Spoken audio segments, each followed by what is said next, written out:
1984.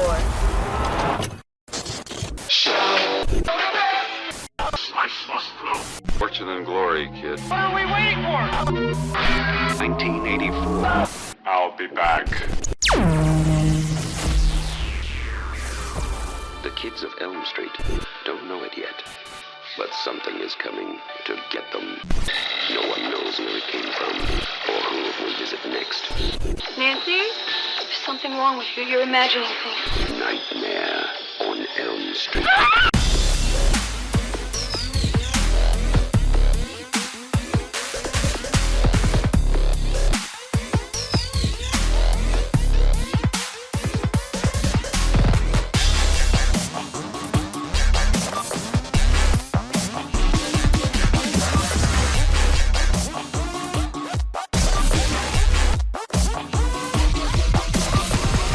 Welcome to another episode of Quantum Recast. I'm your host, Cory, and joining me today is Nick and Cass. Hey. Woo! Woo! If you've clicked on this episode, you can see that we are taking A Nightmare on Elm Street, the OG one, the better one, the Robert Englund 1984 classic, and we're taking it out of 1984, and we're going to drop it in 2007. But before we do that, please, we're on all the social medias. We've worked hard to get on TikTok. Go look at that. You know, like Please. just at least hit the little heart button, the little like button. Like, you know, Yeah. Come on. it was hard. It's not hard. We're Please, millennials. Sir, Please, sir. we need more subscribers, please. So, but yeah, we're on all the social medias. That's where you can check us out. You can see what's coming up, and see all the cool stuff we do there. Engage with us by all means. If this is your first time listening to Quantum Recast, that's what we do here. We take a movie out of its original release year and we drop it in a new release year, and then we give it a fresh new cast that's relevant to that new release year. So that's what we're going to do here.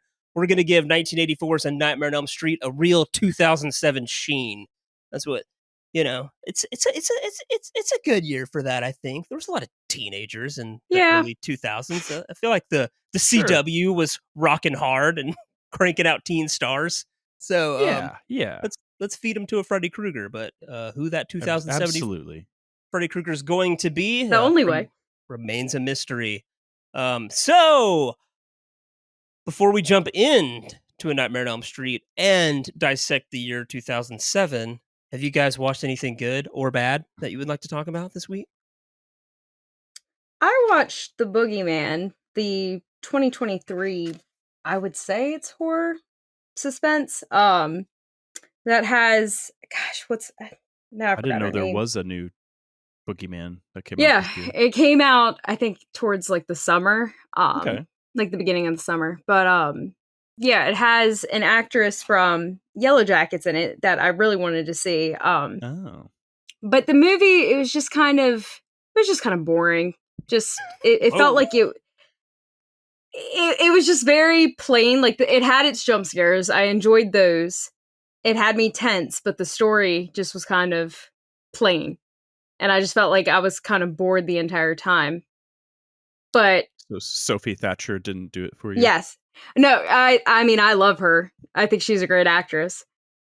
But I think she was probably the only part in that movie that was good.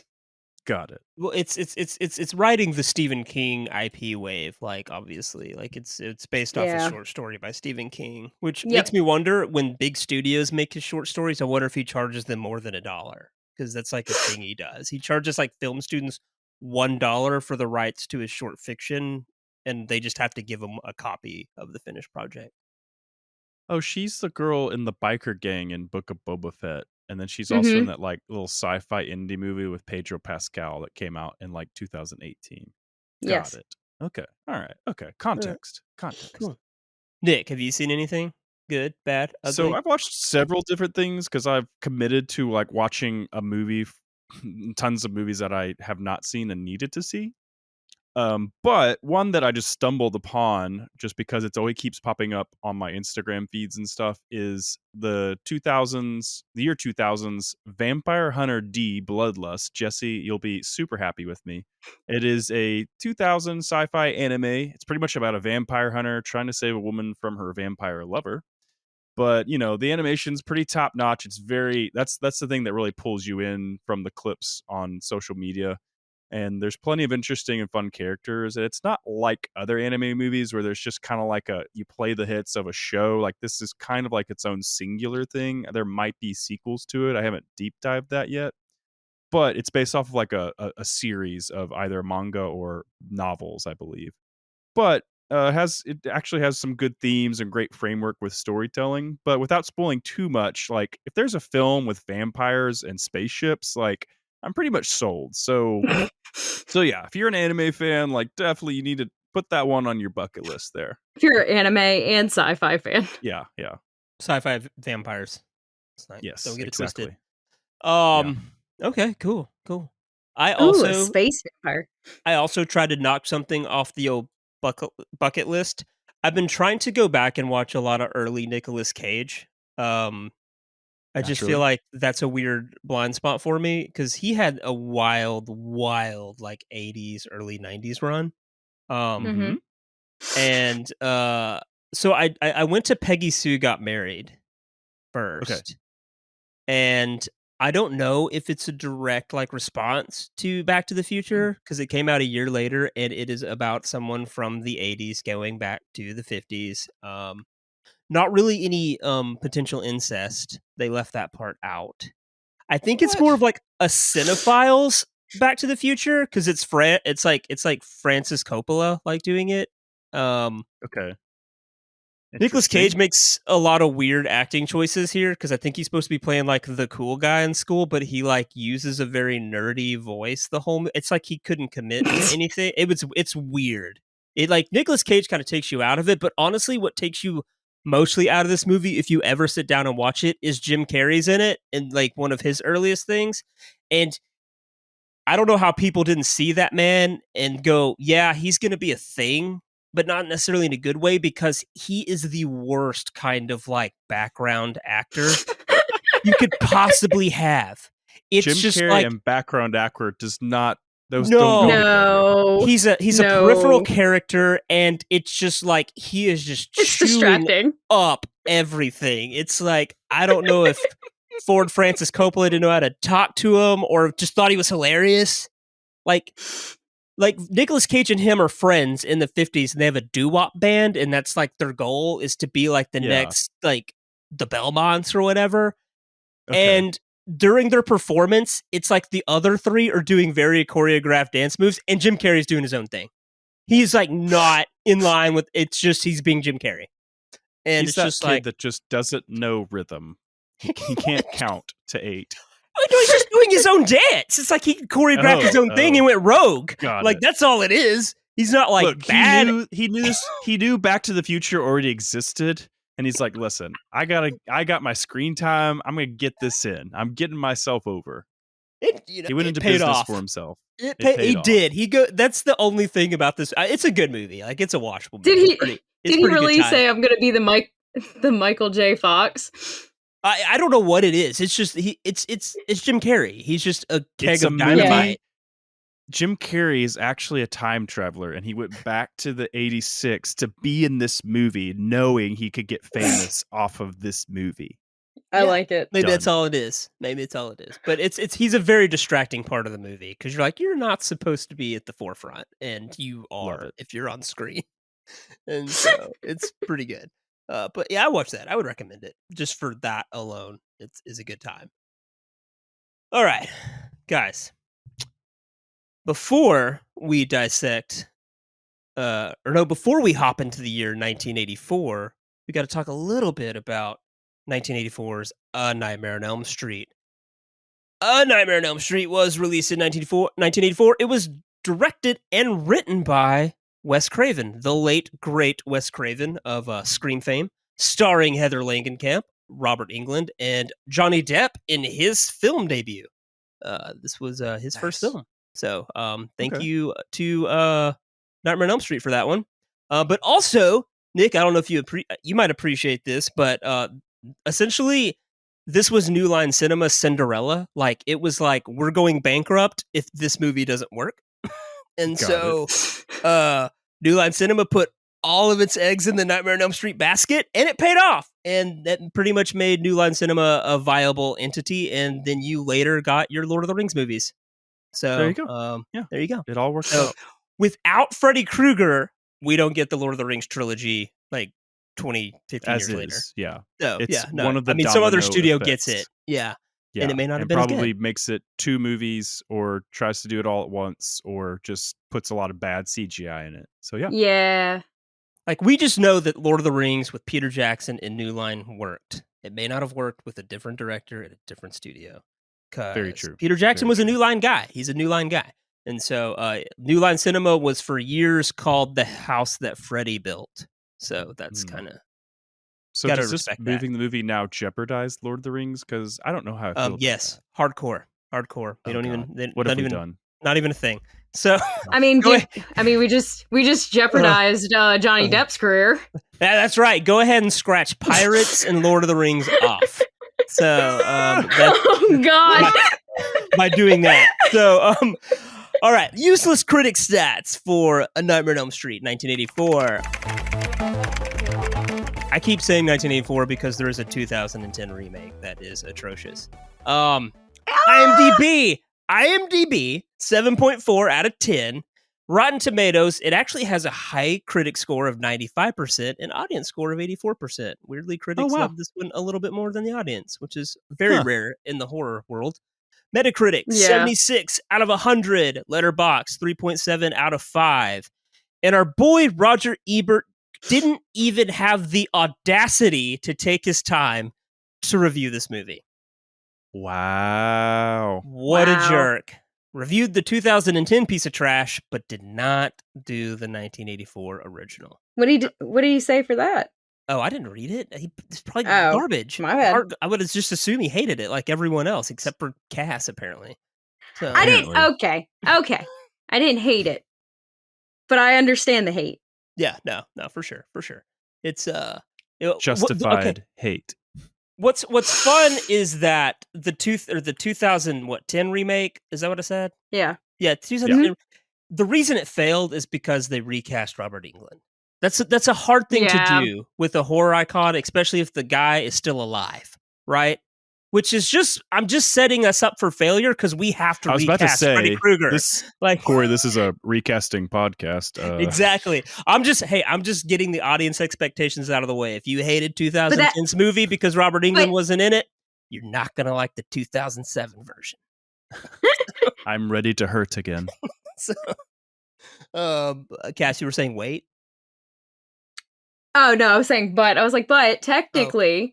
We're not hurting anyone's feelings because the movie wouldn't have happened. So Robert Englund wouldn't have been. We just erased Robert Englund's whole career pretty much. That's fine. He might have still had one.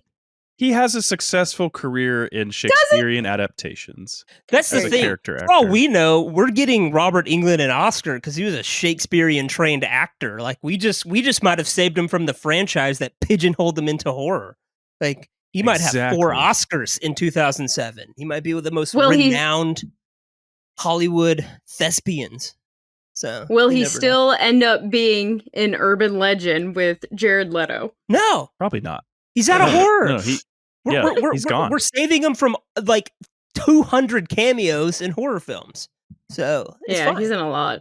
Though I do believe that like Robert Englund does not regret any of that. I think he's a huge fan of being like the horror. Yes. Oh, I'm sure. Just like we're not really bashing his career. I think he's a big fan of it. So we're taking this to 2007, which means we got to really figure out 2007. We got to figure out what was happening in cinema in 2007 for us to properly drop A Nightmare on Elm Street in 2007.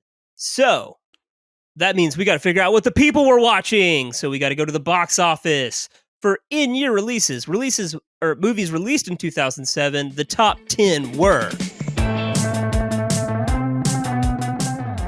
Zack Snyder before he ruined his own career with 300. His best, my favorite Zack Snyder movie, 300. It's amazing. It's pretty good. Number 9, Alvin and the Chipmunks. Number 8, National Treasure, Book of Secrets. Number 7, The Bourne Ultimatum. Number 6, I Am Legend. Number 5, Harry Potter and the Order of the Phoenix.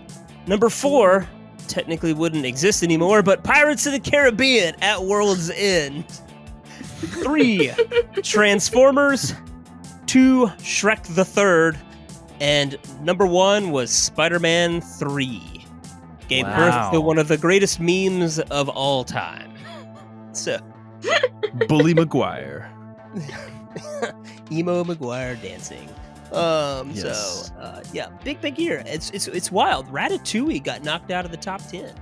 That's wild. That's Ratatouille, wild. a Pixar movie, and probably one of the more renowned Pixar movies, was bumped to the 11th spot by Zack Snyder. That's interesting. I forgot about I Am Legend. I watched that in theaters. Most people forgot year. about I Am Legend. You know, I literally told Nick 2 days ago I saw I Am Legend twice in theaters because one to go see the trailer for A Dark Knight, and then it's like I the went first to the IMAX. 6 minutes. Yeah, then if Was you that went and the saw one- it in IMAX, you got the first 6 minutes.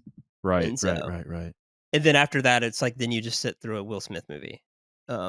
Which wasn't a bad Will Smith movie, but it was also just a terrible adaptation. So Yeah, I think it was one of his last Par the good course, movies. so, Honestly, yeah. I thought it was one of the last time you really saw Will Smith as Will Smith. So yeah. They made a Um, director's cut. It's fine. So that's what the people are watching. A lot of just big budget, franchises and things like that, and some animation. Shrek the Third sneaking up top, really putting it to Ratatouille. Really, the lesser of the Shreks, though. Let's be honest. How- Yeah, let's be honest. Just- Yeah, it's true. All right, that means that's what the general public were watching in 2007. But now, what were the cinephiles? What were the critics really into? That means we got to go to the Oscars. We're gonna put on our tuxedos and go see what the Oscars were doing in 2000. This happened in 2008, Yeah. celebrating the movies of 2007. So we are in a pre-Dark Knight world. We are in the last year before the Dark Knight really changes cinema, both True. in the Oscars and just the tone of movies going forward. So in 2007, actress in a supporting role was won by Tilda Swinton for Michael Clayton. Best actor in a supporting role, Javier Bardem for No Country for Old Men. Oh. It'd be a big deal because he won this year, and then Heath Ledger would win the next year, and it was the first time 2 villains really won Oscars Back to back. So, We're taking it Nice. back, guys. you're the bad guys. So actress in a leading role went to Marion Cotillard for La Vie en Rose. I don't know. It's the Yeah. biopic about the French Sure. singer that sings that song that we all see. So and then best actor in a leading role. It's wild that Tommy Lee Jones was nominated for an Oscar this year, and it's not for No Country for Old Men. He had a big year. But the Oscar went to Daniel Day-Lewis for There Will Be Blood. Right. Okay. Yeah. This is the year of There Will Be Blood. And so This was the year that I think the Oscar host was like, "Does Hollywood need a hug?" Yeah. Kind of. You got Atonement, There Will Be Blood, No Country for Old Men. It was a downer year. Sweeney Todd. Yeah. Oh. Yeah. So, Best Atonement. Picture. The nominees were There Will Be Blood, Michael Clayton, Indie Darling Juno. I remember, gosh, that was like the best movie Oh, that yeah. year. Atonement, and then winner, No Country for Old Men. So, yeah, No Country for There Old you Men go. took it. Yeah. No. So, that's so the Oscars were really into dark stuff. I think it's Yeah. weird. They I were like ready. They were ready for Dark Knight, and then when it came, they were like, Perfect. Perfectly set up for another dark movie like A Nightmare on Elm Street. yeah. So yeah, It's actually, ready. we could be Just a adds 2000 right to it. A 2007 A Nightmare on Elm Street might be primed for an Oscar. So I'm down. Corey, when I'm has down. the Oscars ever really considered horror a respectable Dude, genre. they don't. When one wins something, they're like, that's not a horror movie. That's a psychological thriller. That's oh what they my like. god! Silence of the Lambs isn't horror. It's about a guy wearing human skin and keeping people in a hole. But that's a psychological horror. You know, the cannibal narrating the movie. Yeah, and then Parasite. It's a psychological horror. Yeah, they don't like to give horror their due. So They don't. So what was Hollywood doubling down though? That's the third question we have to really figure out here. And so far we're prepped. We're bringing the beginning of a franchise to a franchise heavy year. You know, really when about they started was about 2007, because Marvel's a year away and all that stuff. And then Hollywood or the cinephiles are into dark stuff. So what did Hollywood double down on in 2007? Well, they doubled down on 2 movies based on the torture and murder of Sylvia Likens in The Girl Next Door and An American Crime. That sounds sad. Heartwarming. And you got 2 Zodiac the Killer movies that year with the amazing Jake Gyllenhaal, Robert Downey Jr. Zodiac movie, and then something called The Curse of Zodiac. Also came out in 2007. And then we doubled down on unwanted pregnancies. I actually tripled down on unwanted pregnancies with Knocked Up, Juno, and Waitress. So all movies about young female protagonists facing unexpected pregnancies. Ours really doesn't fit that mold, but I feel like the other 2 kind of back us. Double down on torture, murder, and Zodiac. It's ready. Honestly, this might be the best we've ever done in bringing a movie to a proper year. Like, I think we're all right here. You're welcome. Okay. Well, so before we dive into we let Cass kind of tell us why she chose this movie, and we dive into A Nightmare on Elm Street. Did you guys want to talk about any 2007 movies that are near and dear to you or that you want to see? Yeah. So 3 movies that I picked out that we hadn't talked about yet. 30 Days of Night. It's a great vampire thriller set in Alaska, of all places. Pretty cool, pretty fun, atmospheric kind of movie. Josh Hartnett, post his teen run, if you will. Eastern Promises is a really good, like, kind of crime story with Viggo Mortensen in the lead. It's the one where he's got all the tattoos and stuff. It's pretty cool. And then, of course, I believe Cory says he likes it, but maybe he's pulled back a little bit on it. But Smokin' Aces, large stellar cast, all about trying to kill one dude, and it's pretty fun time. Nice. No, I do love Smokin' Aces. I just feel like you love it a little bit more. That's all. Maybe, yeah, you might be right. There was a lot of passion there. So, Cass, what you got? Mine are like all more nostalgia. So like growing up, I would watch Blades of Glory in that year. Disturbia was actually the first thriller movie, suspense movie that I had ever seen. Was it the first LaBeouf movie you've seen? Mm-hmm. Okay. Yeah, it was. Did you scream without the S, Cass? No. Oh. We're going to save that for later, but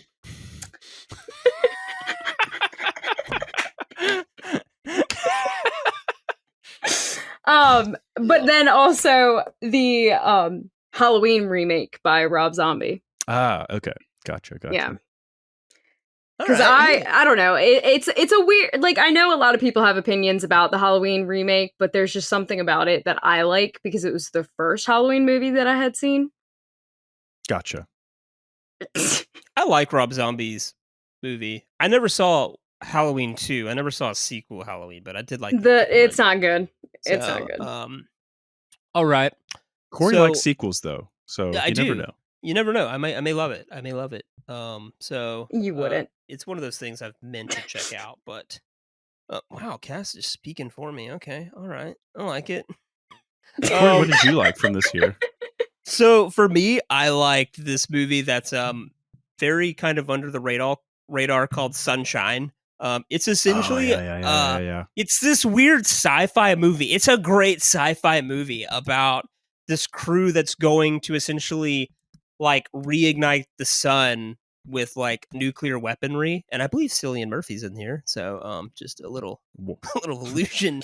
Cillian Murphy. A lovely Cillian double Murphy. feature, Cillian Murphy double With feature nukes. there. So Yeah. So What?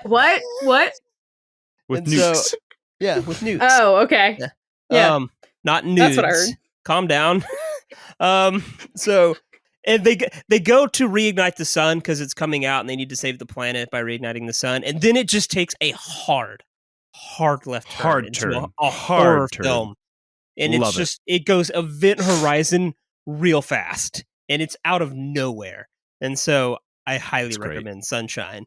310 to Yuma, which is I think a perfect western. I think it's great. probably Excellent. in my top 3 westerns of all time, and I mean it is That's Russell Crowe and Christian Bale just doing incredible, and then Ben Foster just right underneath them, just being amazing. Yes. And so I'd highly recommend the 310 to Yuma for the modern 2007 one, and then Charlie Bartlett. I'm throwing Charlie Bartlett out there, our boy Anton Yelchin, in kind of this indie teen movie where he essentially causes revolt in his high school, and Robert Downey Jr. playing the principal. So, I need to watch that. I need to. It's a really solid movie, and then like especially Robert Downey Jr. like being like the authoritarian, like it's kind of wild. But he also he's got like this side thing where he's kind of an alcoholic, and it's like it's pretty huge considering his past and him playing the Right. part, It's like a little on the nose there. And so yeah, it's good. It's good. I highly recommend Charlie Bartlett. Nice. I liked both actors. 2007. How does bringing 1984's A Nightmare on Elm Street, how does it change in 2007? I feel like anytime we move a horror movie forward, or later, I guess is the term, we're gonna get gore. Because it starts to get set, because I feel like when it came to Nightmare on Elm Street, it had its like fun little scenes where it could seem gory, but not in like it was not more like over Saw. the top. It was over the top more. Yeah. Fantastical. Yeah. It's very just dramatic. I like to say that word. You got blood shooting out of a bed. Like Johnny Depp gets eaten by a bed. So yeah.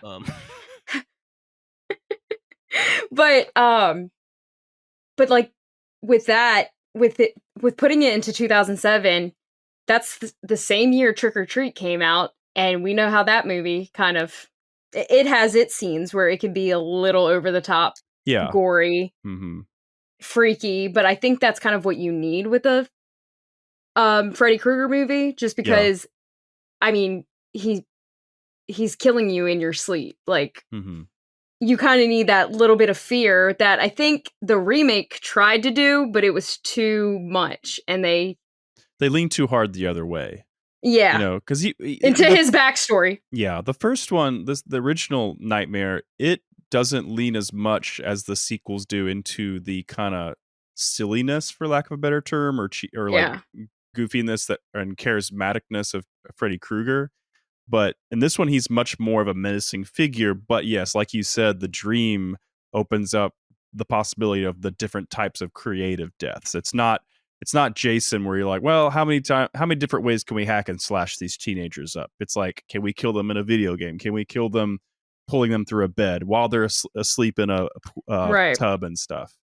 So I think, you ride that line a little bit, but it's going to definitely lean a bit more into the gore side, just because this is the era of Saw. Like this decade really is defined by a post 9/11 kind of like escapism that for some reason is all about, let's just make this as brutal and awful as possible, which I was never a fan of, but I would hope that we can keep some of the charm of the original while getting a little edgier in some places. It's the torture porn era. Yes. Yeah. It's the post 9/11 torture porn era of horror, which is just like, let's be as graphic as possible. So it's Hostel. It's all those movies. Oh. So Well, it's any of those movies. When But, any like- movie gives you a reaction of, oh. Ugh. Yeah, no, it was. I remember being in a theater for Hills Have Eyes remake, which was an early Mhm. torture porn movie, and I remember this guy got up like halfway through the movie and just looked at everybody and just said, "You guys are all effed up," and walked out. Like he was mad, and he was mad at us because we were still there. He was like, "You guys are all effed up," and walked out. And so it's just like Fair. Oh my God. He walked Highly out, fair. but he judged us before. So yeah.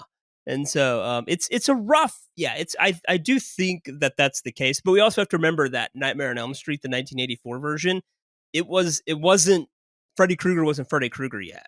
He's actually not even called. I mean, like they call him Freddy maybe a couple of times in the movie, but he's in the credits. It's the only time he's ever called Fred Krueger. Yes. You know, Yep. Yeah. and he wasn't an icon yet. He barely had lines. He only has 7 minutes of screen time. It wasn't honestly until you get to about the third one that his personality starts coming out and he becomes this transcendent thing and almost like a pop culture icon of the 80s, you know. And Yeah. He's so- only called Freddy in the nursery rhyme, apparently, according to our AI slash producer slash guy in the chair, Terran. Thank you. But it's a good point. Early in the 80s, when you have these iconic slasher villains being born, it takes 2 or 3 movies for them to finally come fully formed as the figures that we see or know them as now. Yeah. It's like they were learning like what works with a slasher, what do people like to see, and they quickly learned like if we build it around this iconic kind of monstrous figure and we build more lore and characterization, then it becomes much more of a franchise idea. Yeah. Because I think this one especially, I mean, Wes Craven himself didn't want this to be a franchise. He wanted it to be a one-off, basically. Yeah, no, he was the obviously the ending of the 1984 it leaves it open ended, and that was a studio call. That was a Rob Shea New Line Cinema. Hey, we think we could make more, and Wes Craven was like, "No, end it. Let's move on. Let's go make the next thing." He was not a sequel guy, you know, which is why he would have so much fun doing the Scream movies in the 90s, where he essentially just made fun of what horror movies became, you know, and so that is How do you think he would feel about like all those movies still being like continued? Oh, he hated Scream it. Or like Oh, I mean, like Scream, I think he was fine with because he did it and he did the second one. He did the third one. He was like, he had kind of bought into like, okay, this is what horror is now. You just ram him into the ground, and he made meta jokes. But he despised most of the Nightmare on Elm Street movies. He had a hand in helping with the third one, which is considered the favorite. Usually, most people consider the third one the favorite. And then they made 4, 5, 6, whatever. And when they reapproached him for one for in the 90s, which became a New Nightmare, he said, "There's no canonical story left. This is stupid. Y'all have gone off the track so far," that he had to make a movie based outside of the movies. He said, "I can't. There's no story to tell." He said, "This is dumb." And so like he pretty much said like there was no, once he got a hold of number 7, it's like there's no logical reason for Freddy Krueger to still be around. Y'all's last movie was "We officially killed him," you know. And so the title of the 6th movie is Freddy's Dead. So it's ridiculous. So I didn't know this, but apparently several studios declined the original film for different reasons, and the first studio to show interest was Disney, although they wanted Wes Craven to tone it down so it was suitable to children and preteens. So it was like a reverse Leprechaun, where Leprechaun like started they out wanted as to a hocus kids pocus movie. it. Yeah. Leprechaun started out as like a Disney-esque kids movie, and then they were like, "Let's just go hard R. Let's just really lean into it." How do you lean into? Like, you're just scaring your kids for never sleeping. Yeah, Disney's never got their brain or really nailed the whole horror aspect. Either they go too cartoony or they go too they go too hardcore, and then they have to put it on their Buena Vista stuff. Well, in all fairness, the 80s Disney put out a lot of creepy stuff. Like, they tried. You know, they definitely tried. They gave a good swing. True. Yeah, You got Black Cauldron. You got all those sorts of. They were really trying. They tried. Like the Mr. Boogie movies were a little like that's kind of creepy. Actually, it's kind of unsettling. Yeah. So, but yeah, like so. Okay, Cass, why did you choose Nightmare on Elm Street? I've always liked I mean, we know I love horror, so I wanted to do this movie specifically in a year that wasn't 2010, where it was the remake, Okay. where it changed the entire story, where it didn't change the entire story, but what Cory and I have always talked about with the remake is that it was always hinted about how Freddy was, like, with the kids. So they don't allude. So in the original 1984 movie, they said he's a child molester / killer. The studio and Craven said, let's allude to child molestation because that's really hard. That's really tough. It's really uncomfortable, and it's distracting. And that was the right move. And so, and then Robert Englund's always said, yeah, I think Freddy Krueger was a child molester, but there was something so much more sinister to not come out and say it. But for him to have like these kind of hypersexual moments with some of the final girls and even some of the guys, even Robert Englund said, I don't think he was straight. I think he was bi. He was a bisexual. And he just said like he was just evil incarnate. But he said, he even said when they came out in 2010 and they like really leaned into, oh, he's a pedophile and child molester, that just turns people off. They're like, no, yeah. So no, because so is he the first horror bi icon? Well, that's Nightmare on Elm Street 2 icon is very much like celebrated as an early LGBTQ movie. Like it is considered the gay nightmare. It was a final boy. The actor was closeted gay.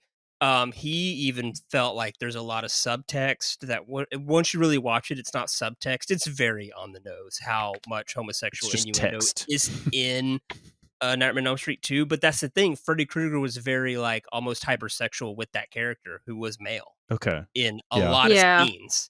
And Robert Englund has said like, that's intentional. It's like Freddy Krueger doesn't pick and choose. It gets him off to kill kids type of thing. So yeah, apparently there's a scene where a guy dies from balls in the second one, right?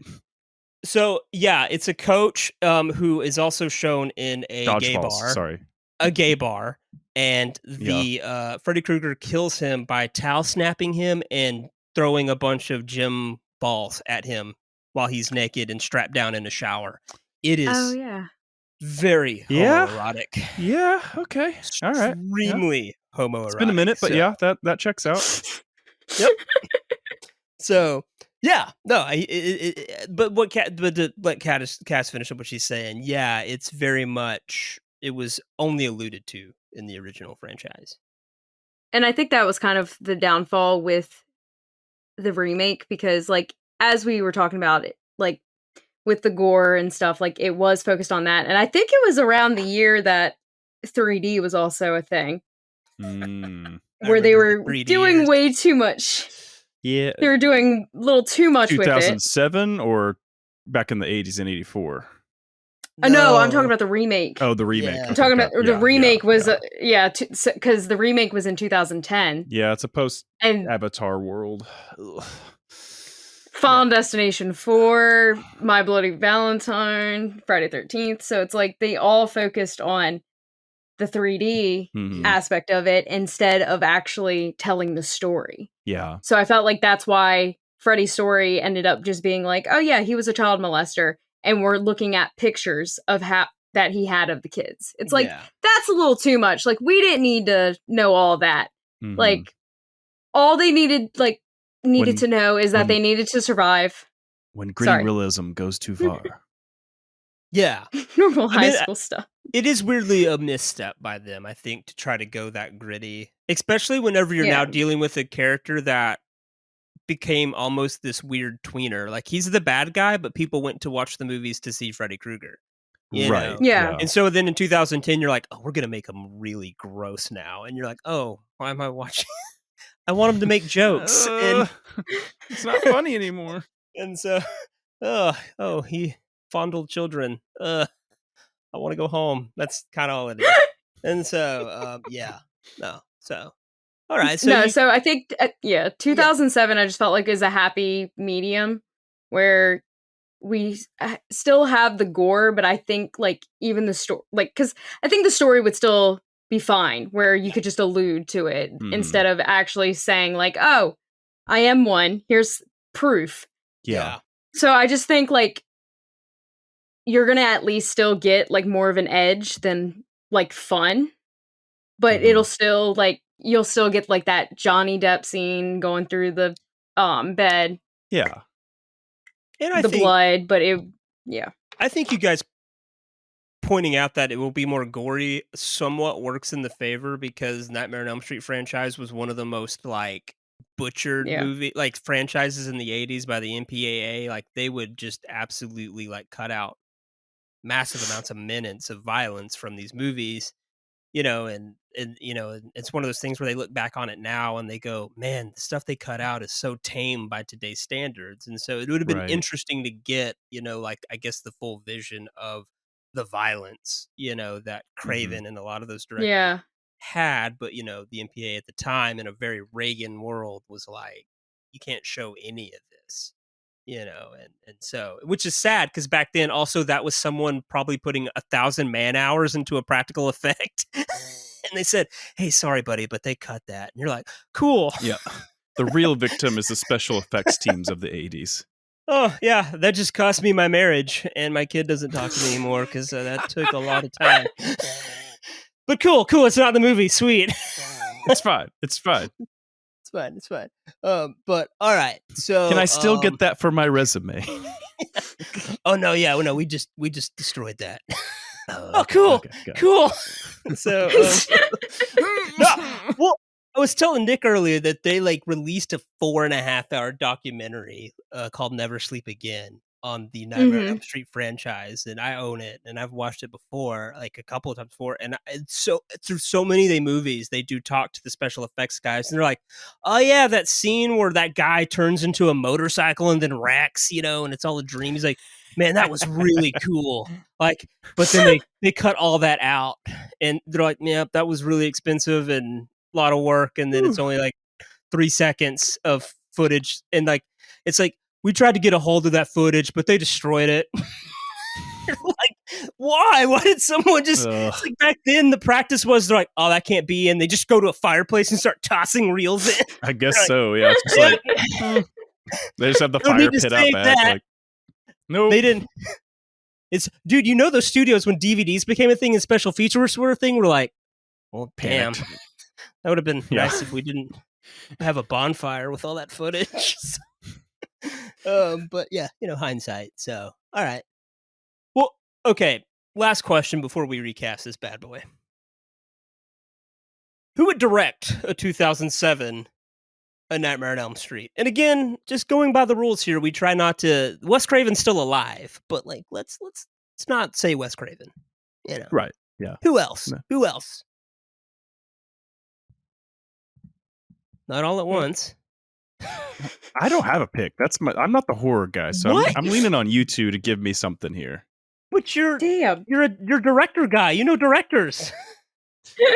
Yeah, but like I also didn't delve too deeply into the horror of this era. It was more like just around. There's a thing by this guy. I don't really know. It's a weird blend because if you're gonna lean more into the Freddiness of the sequels, if you give him any type of personality, you kind of want some fun there, but you also want like the fantastical elements as well.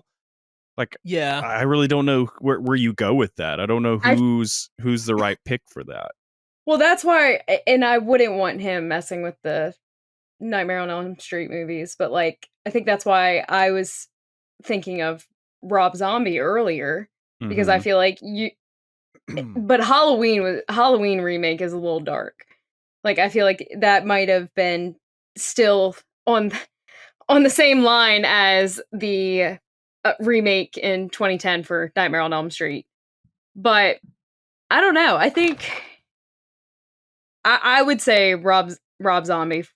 I think if you can at least still put the humor in it, which he has done, because he has The Devil Rejects and House of 1,000 Corpses. But I think if you can at least get a good Freddy story where he can be a little humorous and fantastical in Nick's words, that sort of vibe, I think he could do it. Cory, do you have anyone?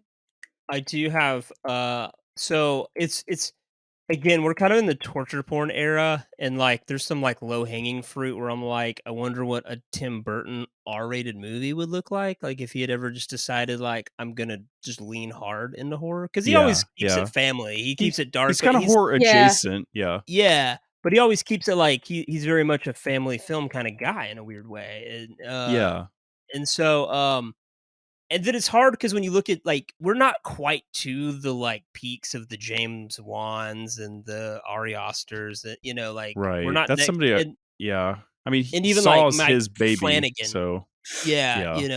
Yeah. And so like you have like that type of stuff, but then it's like you have to like look at Eli Roth, and I'm like, well, this is going to be all gore. It's too far. It's too far. Like, like I think he has a good respect for horror, but he's very like. He's got a really good respect for like the Cannibal Holocaust guy. Like he's like, we got to go hard in the paint, And you so, can't say Sam Raimi because Cory hates Sam Raimi. I hate Sam Raimi. I mean, he might have made an okay one, and he's weirdly attached to the Nightmare on Elm Street franchise. Like that franchise and Evil Dead had a weird back and forth. I went with Kiyoshi Kurosawa, who made some Japanese horror films, because I honestly think we are coming into like the Japanese horror that's like taking off in the early 2000s, and it's all very like much dealing with the supernatural. You have the Ringu, you have the Grudge, and you have Pulse. And he directed Pulse in 2001, and it's a very disturbing movie in just terms of visually.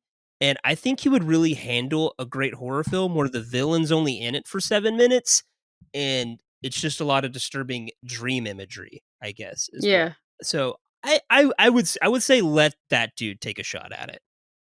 That's fair. That'd be my thing. So that's I put way too much thought into who would direct this movie, but no, I care. You put a good amount of thought into it, Cory. Yes, you did. All right. So that's we've dissected A Nightmare on Elm Street and 2007. We have a good idea of what we're doing here, which means it's now time to recast this movie. It's time to boot Nightmare on Elm Street out of the time machine into 2007, and let's put some actors in, right? 2007. Don't come in a hurry. I'm gonna ask MJ to marry me. Spider Pig, Spider Pig. Jesus Christ, that's Jason Bourne. My name is Optimus Prime. I will know what we can do! This is Sparta!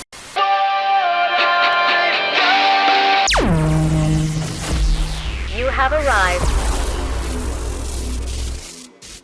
Cass, you chose this movie, so you are the director, which means you've sent Nick and I a cast list, and we have both constructed our own separate cast list from 2007 relevant actors, and we're going to pitch them to you role by role, and you're going to choose your favorite. However, Nick and I are bound by rules. Rule number 1, any actor we give you for A Nightmare on Elm Street 2007 must be alive in 2007. We can't use the time machine to bring people back from the dead.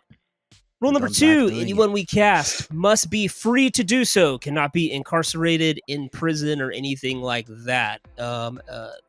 Again, we're torn on pregnancy. But I don't know if that's going to come up here. Mostly dealing with teenage actors here. So, rule number 3, anyone we pitch to you also must be active in acting, and we define that as they must have at least one IMDb credit in 2007 or prior to. We cannot discover new talent. And then rule number 4, any actor that Nick and I choose will lose all major film credits for the year 2007. We don't count TV, Broadway, or anything like that. They will just lose any major film roles they had that year, which means we can't just be willy-nilly.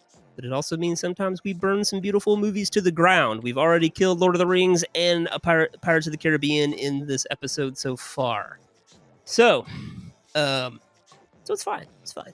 Yeah, we're good. Yeah, it's fine. It's fine. It's all great. But Cass, that's not all. You get power-ups. We don't just leave you at the mercy of me and Nick and what we're gonna throw at you. Your first power-up is the old switcheroo. At any point during the casting of this movie, you can switch any 2 actors that you have chosen and put on the board. And you can do that anytime, any point. And so, but your big power-up, the director override must be done so during the casting of that particular role, which that's where you can tell me and Nick that we were totally wrong, completely off base, that we should go to hell and never do another episode of this podcast. And you put your own pick into the role, but you are still bound by the same rules we are. You also can't just go willy-nilly. So those are the rules to Quantum Recast. Normally, we would have a 30 seconds or less where we just we concentrate on small roles and things like that, but this is actually a movie with not a whole lot of parts, so we just have a up top. It's a small, concentrated cast, which, you know, it's not a bad thing. It's not a bad thing, guys. I like it. So I do too. We are going to hop into this, starting with Tina Gray. Please, God. This is God. Played by Amanda Weiss. She had never seen a horror movie, but at this point in her career, she'd never even seen one. And then she's just hopped right in one. She is known for Fast Times at Ridgemont High, Better Off Dead, Shakma, Highlander, the series. Had a very 80s career, in other words. Gotcha. So, I believe now she pretty much does the horror con circuit, because you make a lot of money just going around signing Nightmare on Elm Street crap for people. And so, and taking pictures with people. So, it's a good gig. If you were ever in a horror movie, you just have like a good retirement plan. Like, oh, there's a horror con every weekend somewhere in this country, and they'll pay me $3,000 to show up and smile. So you're the one that got murdered with the axe. Yep, that's me. That's me. That's right. And and in like all the horror movies episodes we do, we like to tell you how they died. So spoilers, if you're listening to this which is weird. If you're listening to this, you've never seen it, that's weird. Why do you care who we're casting in roles you have no context for? I'm calling you out. And so it's Tina, your fault, not ours. Yeah. Spoilers for a movie from, nearly 40 years ago at this point. Tina, she has one of the more intricate deaths you'll ever see in a horror film, where she is stabbed by an invisible Freddy Krueger, and she's dragged across the wall in the ceiling, and they do that using a rotating room device they had built, where essentially they just had a room on a crane that they could tip over. Seems super dangerous, but they pulled it off, and it is actually very incredibly gross. They inceptioned it, is what you're saying. Yeah. It's like the Inception fight in the hall, but a woman's being brutally stabbed to death with knife gloves. So while it's happening, and in front of her boyfriend. Yeah, it's that, or it's the dancing on the ceiling scene from Fred Astaire in the 1950s. Dude, no, 100%. That's where the idea of the rotating room came from for Wes Craven. Yeah. Is like he said, "Oh, we could build that. That's cool, but we're going to use it for something completely different and less joyful." So, oh my god, we're not going to tell her that the room rotates. Jeez. So, there's no safety person on set, right?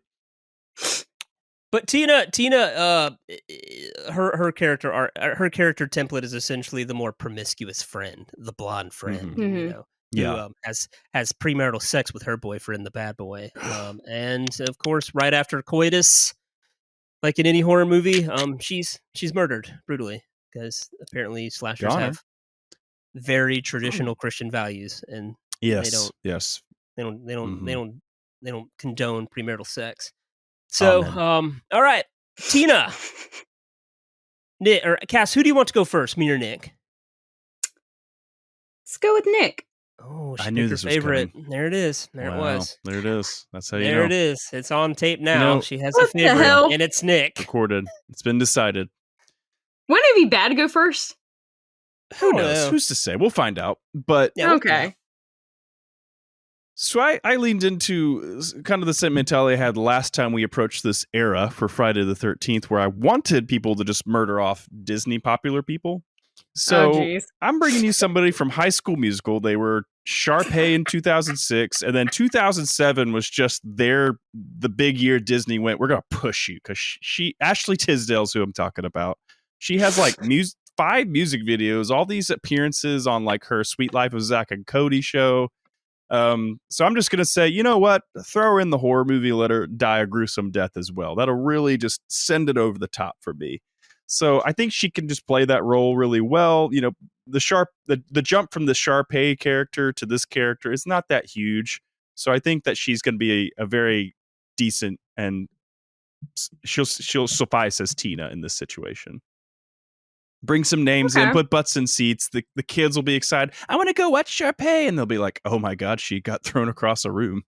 Do you really think people were saying that about Sharpay when they watched High School Musical? Like in the sense that I want her to die?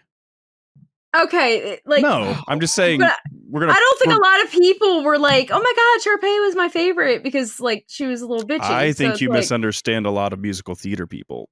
I was also talking about the kids. Because you said kids were going to go in and just be like, "Oh my god!" that watched the show. Yes, that's what I mean. I'm just thinking the Venn diagram of High School Musical viewers and Nightmare on Elm Street viewers should not overlap a whole lot. Oh, it will. It will, Cory.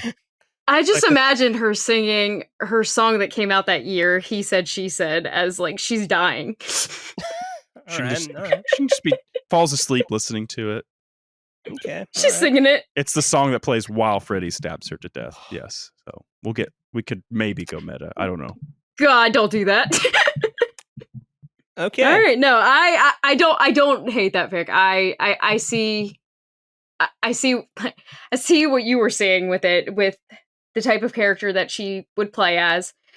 And I don't think Tina's too much of like a promiscuous, like a bad person with it.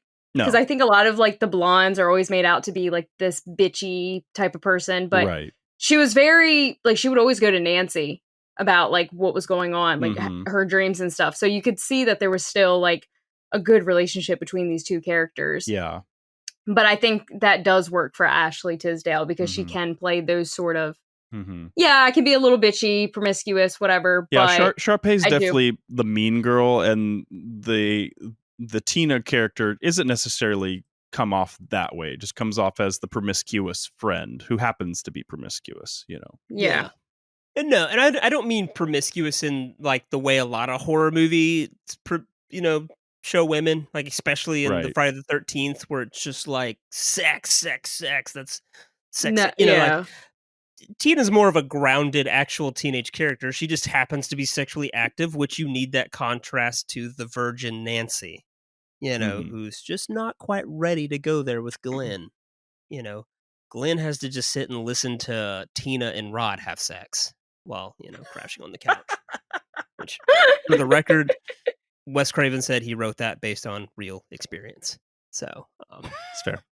So, Wes getting out some childhood trauma there. All right. Jeez. So, is it my turn? Am I allowed to go? Yes. Okay. Go ahead. I was just waiting for the go ahead. I didn't. Cory, who did you pick, Cory? Well, okay. So again, we're in this weird 2000s era, where I feel like when we're dealing with teenage characters, anytime we bring a teenage-centric movie to this era, it's like you just go straight to Disney or the CW. And I chose to go north of the border, though, to a little show called Degrassi. And pilfer from there a little bit. I knew Nick would go Disney, and I wanted to make sure we didn't accidentally step on each other's toes. So I'm bringing you Shanae Grimes, who played Darcy Edwards in Degrassi: The Next Generation. She was in the 90210 remake, and also a Wes Craven alum in Scream 4. So just having that nice little bow tie on the top there, a little wink to ourselves. Okay.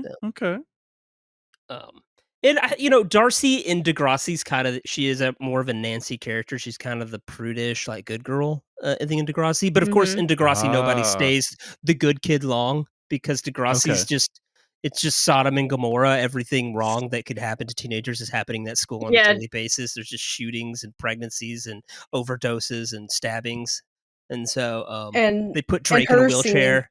So but I just feel like she kind of has that edge to her as an actress. I feel like she can kind of go there. I feel like if you're from the Degrassi cast, you got some edge to you. Yeah, no, and that name, like, I remember her in Scream as well, and I felt like she kind of played a little a little like she didn't really play bitchy, but like she was still kind of like haha, very funny sort of vibe. But I can see that for her because like I do remember in Degrassi, like when a serious scene happens to her, she kind of like changes a little bit and kind of grows up. So I think like you need someone like that, like for Tina, where it's like Tina kind of went through a lot. Like you could just tell, like she probably, I don't know, I'm probably she did. I'm probably reaching with a lot that I'm saying right now with her, but I just think with Tina, you just kind of need like that sweet friend still, but also the friend that does have a little bit of fun. Yeah. So I can see it. Yeah. Yeah. And I would just like to point out that Sinead Grimes is a free agent in 2007. She has nothing she's just going doing on, TV movies and TV for a while. Yeah. Ashley Canadian Tisdale. TV. Canadian TV is what Sinead Grimes is up to in 2007. So. What were you taking Ashley Tisdale out of? Just TV and TV music videos and stuff. Like I said, this is where they were trying to push that Disney pop star thing on her. So technically, since High School Musical 2 is a TV movie, it doesn't count. Okay, because that would have those are the rules. That would have made a. I definitely knew who I'd pick then, but I am gonna go with Ashley Tisdale. Yes, because the reason why I'm going with her is because I like Ashley Tisdale, but they really do give her a lot of the like bitchier roles, and I kind of want her to like mellow out in this as Tina. Yeah, because she's really, like I said, she's not too bad, but yeah. I want to give her this. I want to give her something different because her whole career is playing a bitchy character. Right. Whether it's High School Musical or Sweet Life of Zack and Cody, she's always just kind of playing kind of a snob or mean girl. So it's nice to get a change of pace. Yeah. But I also really liked your pick, Cory. No, yeah, but she didn't pick it, Cory. Yeah, no, it's like, oh, thanks for that like backhanded compliment. Thank you. Yeah. It wasn't a backhanded. Sounded like a backhanded compliment to me. Yeah, I'm not going with yours, but it was good. Thanks. All right, cool. Just saying. I'm just going to say that Vanessa Hudgens would have been a way better Tina if we're just going to pilfer from the High School Musical world. I don't. So, but I think so. She had some scandals going on at the time. So, in 2007? I don't know when the scandal happened. Somewhere around there. Yeah. No, there were some photos that write are not it down legal. And let's get out of here. All right. I'm just saying she could have used her override, you know. She could have. Right, she could have. Fingers off the chess piece, so to speak. That brings us to Rod Lane. They're gonna kill me for sure. Nobody's gonna kill you. Did you do it? I never touched her. You were screaming like crazy. There was somebody else there. The door was locked from your side. The bad boy of the movie, and that's what he is. He's going to be that archetype. Because again, it's the 80s and it's teenagers, so it's obviously a very diverse clique. It's people who we know wouldn't have been hanging out in a real high school, but they're all friends here for some reason. Right? Because it's like a small college recruitment photo. Yes, and weirdly enough, Ralph Macchio and an actor by the name of Darren Dalton both auditioned or were considered. And I just pulled this stuff from the internet. I have no idea how true any of it is because Ralph Macchio would have looked all of 12. In 1984, like when he's making Karate Kid, Ralph Macchio, I'm supposed to believe, is this leather jacket wearing senior in high school sleeping with his girlfriend. I didn't even buy him being in a gang in The Outsiders. So I was about to say that.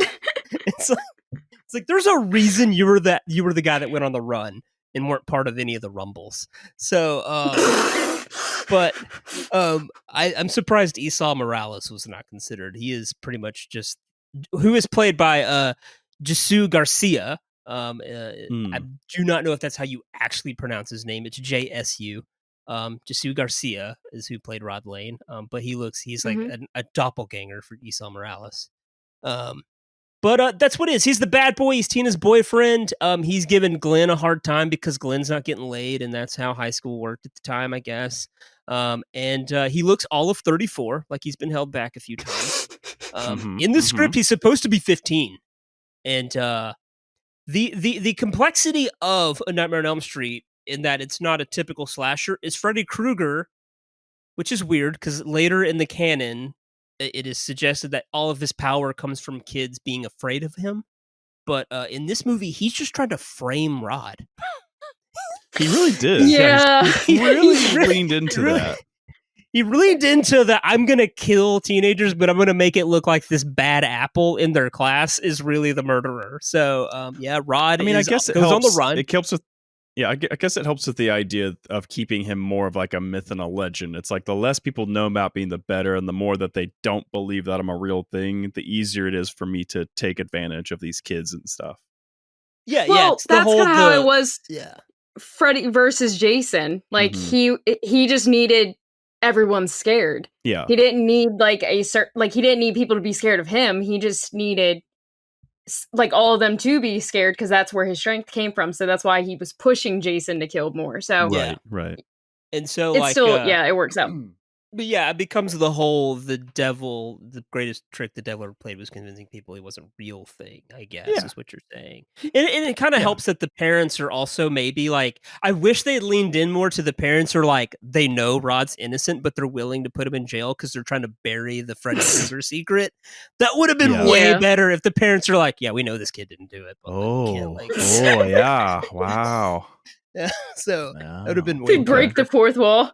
So, yeah, like, because they're all burying the fact that they like vigilante murdered a guy, back in the 60s or whatever. So,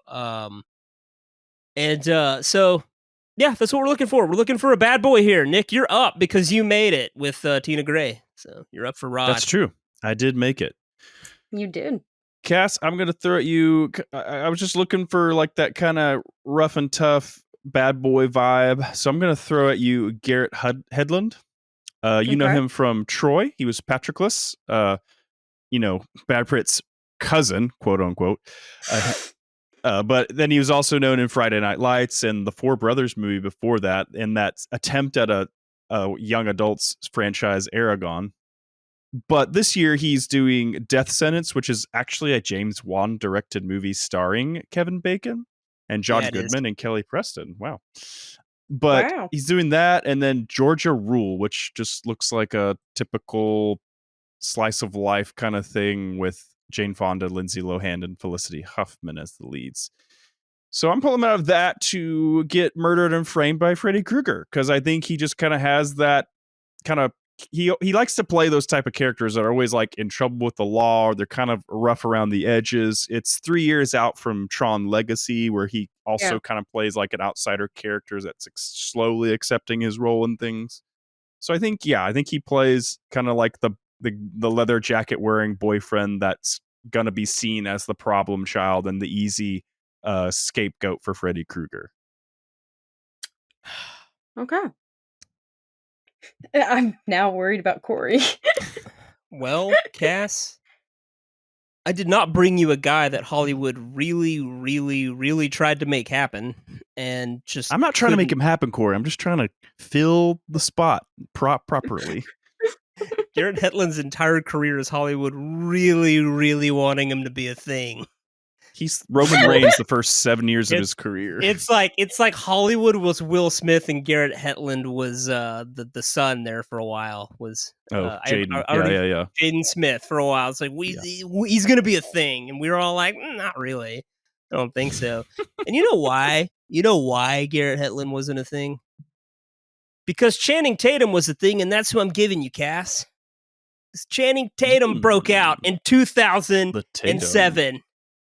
So he's coming off a Step Up in 2006, and he's about to start his run. Okay. So he's still not too big for his britches here. He's still just that guy that dances really well in that movie about dancing street gangs. That's true. So, yeah, he's just doing The Trap and Battle in Seattle. Yeah, this year. Don't even sort of know what either of those are. So nope, couldn't tell you. One's a short, but But I'm telling you, but Channing Tatum would come off as like that high schooler that flunked maybe twice in his 19 and wearing a leather jacket around and smoking cigarettes and might be capable of murdering his girlfriend. I'm just saying.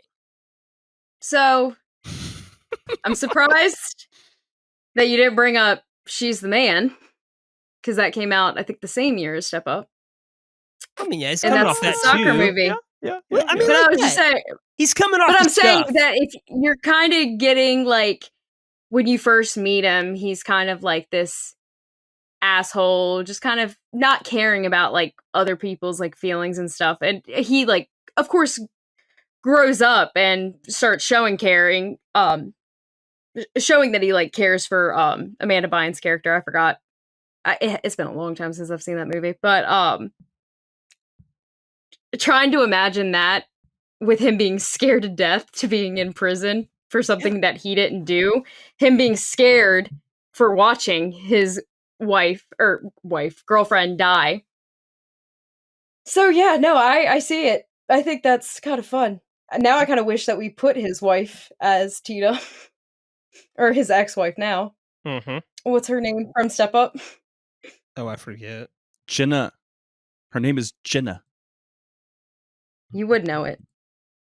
But you asked the question and I answered. I'm sorry. I also forgot to mention that Rod is killed by Freddy Krueger hanging him in his prison cell to essentially fake a suicide for.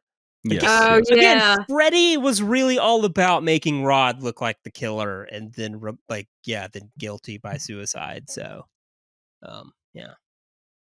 How and is I think the Tatum, last name pronounced? I think that works for Dewan. Tatum. Yeah. No, I think it works for Channing Tatum as well. So I'm going to pick Channing Tatum because I think that's just kind of fun. And I want to see him in a horror like that. Garrett, I want to see him in Get out. I feel like in my mind goes to This Is the End, where you get this weird scene with him, but I would have loved to see him in a sort of horror like setting where he does like have to try to survive, but of course fails and makes it. Listen, it came down to a dance-off, and Garrett was not prepared for it. Garrett showed up to his audition. He's got to step it up. To Nightmare on Elm Street 2007, and the director said, "All right, so dance." And Channing Tatum just went off, and Garrett's like, "I'm sorry, what is this? I thought this was a horror film. It is, but dance for your life." We want to keep our options RuPaul open. was the casting director, apparently. So. Oh my god, that's great. They're like, "Well, we just cast Ashley Tisdale. We want to keep our options open for this to possibly being a musical." So, and Garrett's like, "Oh, I'm not prepared. I'll see myself out. Thank you. Bye." So this isn't for me.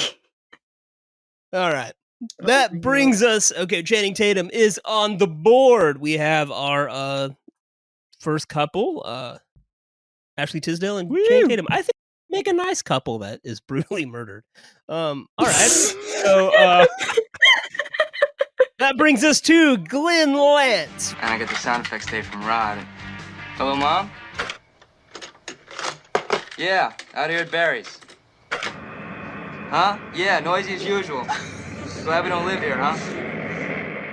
Very, very famously played by Johnny Depp in his first feature film, possibly his first thing. I don't know if he did any TV before this, but pretty much Johnny Depp's story entirely, like his origin story entirely revolves around this movie, in that he was in a band that just happened to break up while in Los Angeles, and he was friends with Nicolas Cage. Nicolas Cage looked at him and said, "Nah, you should try acting." And of course, Nicolas Cage would say, "Hey, you should try acting," because Nicolas Cage's like family was incredibly famous, so I don't think he had to try that hard. So of course he made it sound easy. He's like, "Hey, you should just try movies." Have friends that are friends of people that are already in the business. That's how you do it, folks. Very interestingly enough, is that Jackie Earle Haley, who would play Freddy Krueger in 2010, went to audition for Glenn, and he was friends with Johnny Depp and just said, "You should come along." And Johnny said, "Okay, sure." And so Wes Craven's daughter very famously saw him and said, "Dad, if you don't cast him, I will run away from home." Because she just thought he was that hot. And Wes went, "All right. Okay. Sure. All right. All right. Sure. Whoa. And then, yes, actual people considered for the role. Charlie Sheen was actually really, really attached. Almost, I pretty much confirmed, but he wanted way more money than they were like willing to hand out. So that's on brand. Yeah. Yeah. It's very on brand. Charlie Sheen was like, "I don't know if you know who I am." But John Cusack, Brad Pitt, Kiefer Sutherland, Nicolas Cage, and C. Thomas Howell were also all considered for the role of Glenn Lance, but luckily enough, Wes Craven's daughter intervened and created a star. So I wonder if Craven's daughter is like a casting agent now. She should be. She had it down when she was a teenager, so she might as well just be in that. So all right, she created a star. It's weird looking at that list and you thinking like John Cusack. But sorry, Cory. No, I think honestly any of them could have done, except for Nick Cage. Nick Cage would not have been able to play a very like normal character. He would have been very weird with it. But could you imagine being Wes Craven's daughter and every party you go to for the rest of time, like when they're small talk, people are like, "Oh, yeah, I did this," and he's like, "Yeah, I discovered Johnny Depp. That was only like 13," and they're like, "Oh, yeah, wow, a what were you doing when prodigy." you were 13. All right, so I made that one. So, and I guess I should say that Johnny Depp is very famous for lots of things. I don't really want to say all of his movies. I guess very famously, his next major film role was He Was a Man with Knives for Hands, Edward Scissorhands. So, yeah, I like to imagine that's how he got the audition. He's like, no, I've got experience in this kind of movie. I know what I'm doing. Trust me. Yeah. No, I put on the Freddy gloves in between takes. And so it felt I hope Johnny Depp called Robert Englund when he was making Edward Scissorhands, be like, I don't know. How do I need some do lessons? Things? Yeah. And Robert's like, "Oh yeah, Come no, on, I got you. So no, he's Jack Sparrow. He's everything. He's Sweeney Todd this year. It's How do I go pee?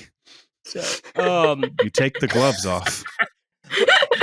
Robert Englund's like, "Well, you got your left hand right." He's like, "No, my guy's got both." And he's like, "Ooh, that's a tough one." Yeah. All right. So who do you trust to hold it for you? Yeah, just go. Have you tried sitting? Go get a grip. Those guys are paid to be on set to carry things. Oh my god. All right. Okay. All right. Right. Glenn, very famously swallowed and regurgitated by a bed in using the same rotating Phrasing. room. Got it. So, yeah. And apparently when they actually performed that stunt, the fake blood did not come out like they wanted it to. It just went everywhere, like just shorting out all sorts of cables, started a fire, sparks are going everywhere. Wes Craven said it was absolutely the most terrifying experience of his life as a director. As soon as they tipped that room upside down and blood just started spilling on all the electronics. And so, yikes. Said, yeah. So, but that's the 80s. You got one take and you just salvage it. Go for it. So, yeah.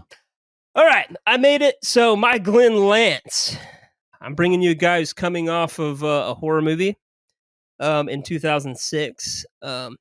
Not quite a name, and it's actually going to be a minute before he's a name that I'm aware of, but I'm bringing a guy out of the 2006 boy version of The Craft called The Covenant, and I'm bringing you Sebastian Stan. I think we need another future heartthrob that's just got boyish good looks, and that, yeah, that's just, he's going to be the good guy boyfriend. The guy you want to bring home to mom, and he's going to look really good in a belly football jersey, that like half crop and top. A metal arm and long hair. Sorry, wrong cast. Sorry. Yeah, wrong cast.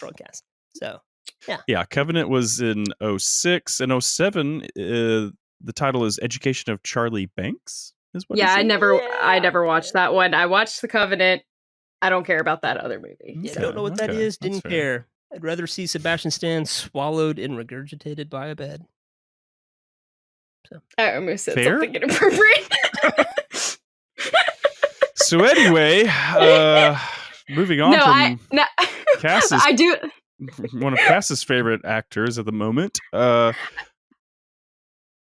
do like Sebastian Stan's acting, and I do think that I kind of want to see him more in that horror sense, because The Covenant was weird to begin with. Like, that was a strange movie. Mm-hmm. He didn't do bad, but I felt like that movie was weird. Okay. But I want to see him like in that horror aspect of playing like the good guy. He's still playing like the sweet boyfriend, sexually frustrated.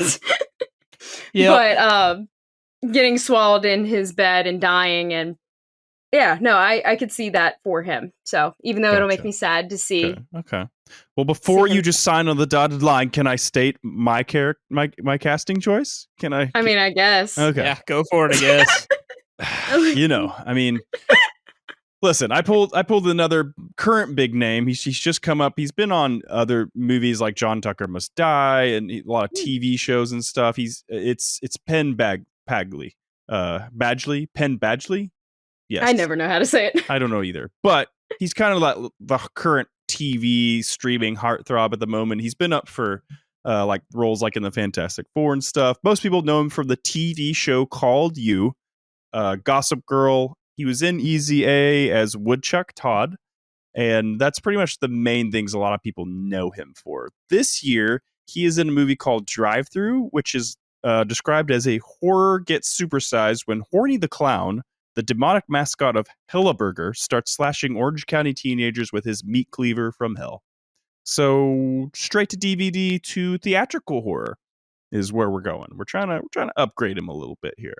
But I think, it's the same kind of thing. Kind of going for a heartthrob. I was going for him before he really takes off, And I think he could hit the role, I do. But, he's not Sebastian Stan. I get it. Yeah, no, he's and not. I do, and I do like Penn. I do. But do you like him more? And it is hit like a little hit on the nose because I've seen John Tucker Must Die. Okay. Because he does play the sweet friend. I think he's actually the brother he's not of John Tucker. He's the brother. Yeah. And but he's sweet. Like, he becomes like the main character's friend, and he starts like falling for her, but obviously she's too worried about trying to ruin John's life, and then she falls for him. So it's like you kind of need that sweet guy that is there for his he sounds like he's girlfriend, just like perfect for this role. If only But I like Cory didn't pick Cass's favorite guy to think about. So. But when I mentioned Screaming Without the S earlier, I wanted to, we can cut that part out though. Say it. Come on, just say it. I'm going with Sebastian Stan. I'm sorry, Nick. Fine. I knew I was set up for failure the second Cory said it. It's fine. I've accepted it. Moving on. Before we move on from Glenn, I'd also like to mention that Johnny Depp appears in a later installment of the Nightmare on Elm Street franchise. He appears in Freddy's Dead as himself, doing one of those "This is your brain on drugs" PSAs, and then Freddy Krueger hits him in the face with a frying pan. It's all part of a dream. And then what's crazy is in New Nightmare, when it's like the meta, it's like everyone's playing themselves. It's like Freddy Krueger comes out of the movies and stalks the original cast.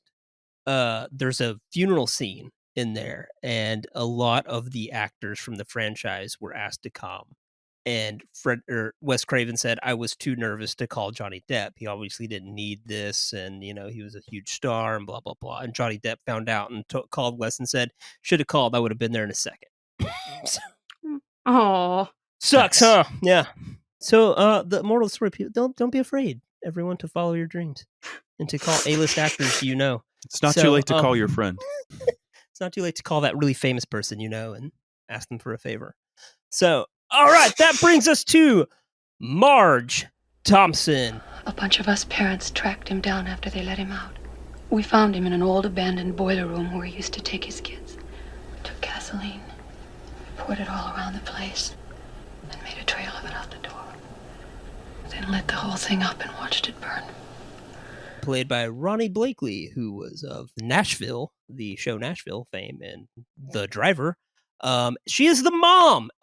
Kind of, not necessarily mom of the year. She's a alcoholic. She drinks a lot, and that's mainly because she's repressing the fact that she helped murder a murderer. I mean, it's not necessarily an unethical thing. It's just but she was a part of the mob of parents that tracked Freddy Krueger down when he was arrested for child murderers and then let go because of a technicality. A bunch of parents got together and went and set him on fire, and burned him alive. And she's one of those parents. It's like all the townspeople that burned the windmill to kill Frankenstein's monster. It's like suddenly they feel bad. Yeah. But that's also because Frankenstein was a sympathetic character. Freddy Krueger, not so much. He kind of had it coming, but now he's back as a dream demon, and the mom feels like, oh crap, that didn't work. So, and she's and like a recurring theme throughout the franchise is are parents drugging their children when they won't go to sleep, and so she's the first one to do it in the franchise. She slips her kid sleeping pills in their drink, and then she very teenage dramatically says, "Mom, you killed me," and so yeah. But she's also the narrator of the origin story of Freddy, so that's the big deal. So yeah. Okay. So, yeah. But I made it with Stan. So I brought you, and I feel terrible saying this, cast. I feel bad because this is going to come out wrong. There's no way for it to say this, but I picked an actress that I think can play a drunk mom really well. I think it's one of her weird fortes, is playing a very drunk, broken motherly figure. But I'm bringing you Julianne Moore. So I don't know why I think that's one of her big talents, but I feel like it's one of her big talents. Who can nail this? Who's just when I think of drunk mom, depressed mom, who comes to mind? Julianne Moore. Does she not though? Am I the only one? No, she does. Hey, no, she. Yeah, it's not the most. She does. It's not the most flattering typecast, but yeah, it pays.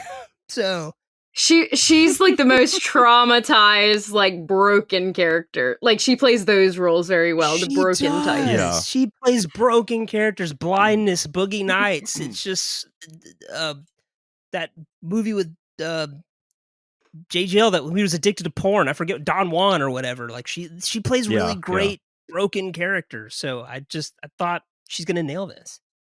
So.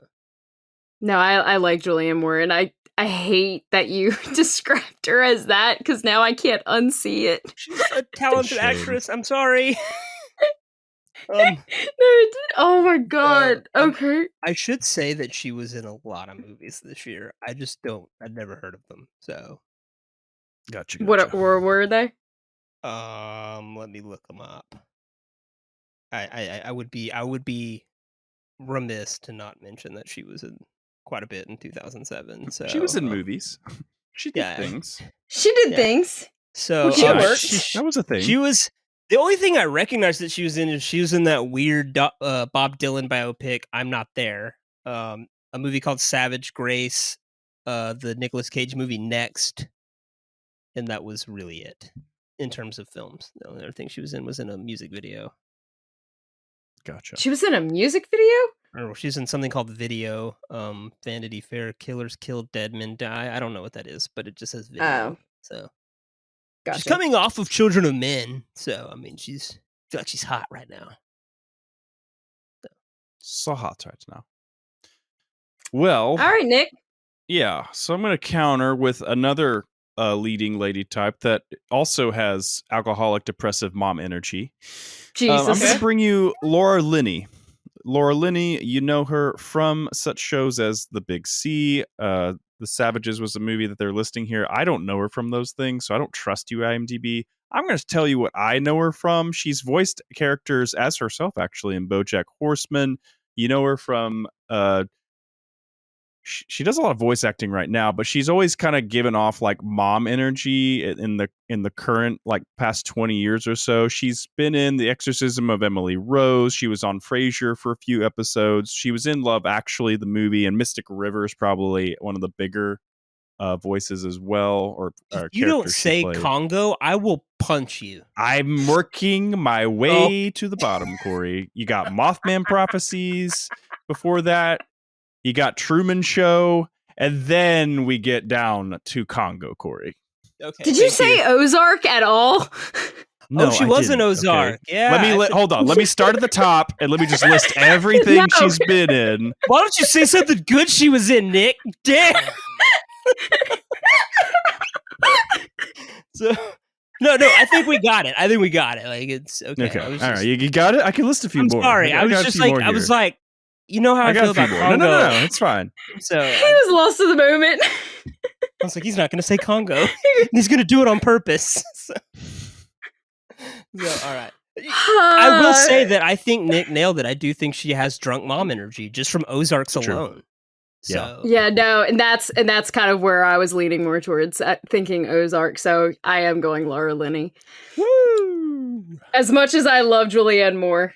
She wasn't drunk depressive enough, Cory. I beat you at your own game. You know, my thing is, I actually like Nick's pick a little bit more because Julianne Moore may be a little bit too big for the slasher in 2007. I think Laura Linney's, she's right on. She's a recognizable face, but she didn't just come off of Children of Men. So true. Yeah. Yeah, she's gonna lose. Taryn, is this for Laura Linney? No, that's for. No, that was mine. Yeah, no, that was a Julianne Moore's cast. So yeah. Well, yeah. No, what's she gonna lose? In 2007, she's just gonna lose Breach and the Savages. So what? The Savages? Cory, don't act like you know what's. It's yes, Philip Seymour Hoffman's in it. That's all you probably know. That's it. I just don't remember act. the movie. Do not. I just remember it being a big cinephile movie. That's all I remember. I've never seen it. You're right. Don't become what you hate, Cory. I mean, it's listed as one of her top 4 movies, Nick. Wow. Like, no one's heard of except you. So. Oh, come on. People heard of it. I just don't know if people watched it. It's like all those true. Kate Winslet movies, like Reader and Doubt. Yeah. Like, The Reader. We've heard of them. I didn't see The Reader. So, all right. Coming up to our top 3, we're going to start with Marge's husband, Lieutenant Don Thompson. All right, look, I don't want to get into this now. God knows you need time. But I sure would like to know what the hell you were doing shacking up with 3 other kids in the middle of the night, especially a lunatic delinquent like Lane. Rod is not a lunatic, Dad. Do you have a sane explanation for what he did? Played very by the really in 1984 he would have been a big deal. John Saxon played Lieutenant Don Thompson, and I knew him from Enter the Dragon in Black Christmas, but he's in Appaloosa, he's in Beverly Hills Cop 3. He kind of plays this role a lot, which is just like veteran cop. It's kind of his really his niche. He has a small cameo in one of the Friday the 13th movies as an on-screen interviewed cop. So, detective. There you go. He knocked out both franchises. Yeah. Crossed it off the bucket list. But you also have to remember, Freddy vs. Jason established that both franchises exist in the same universe. That's true.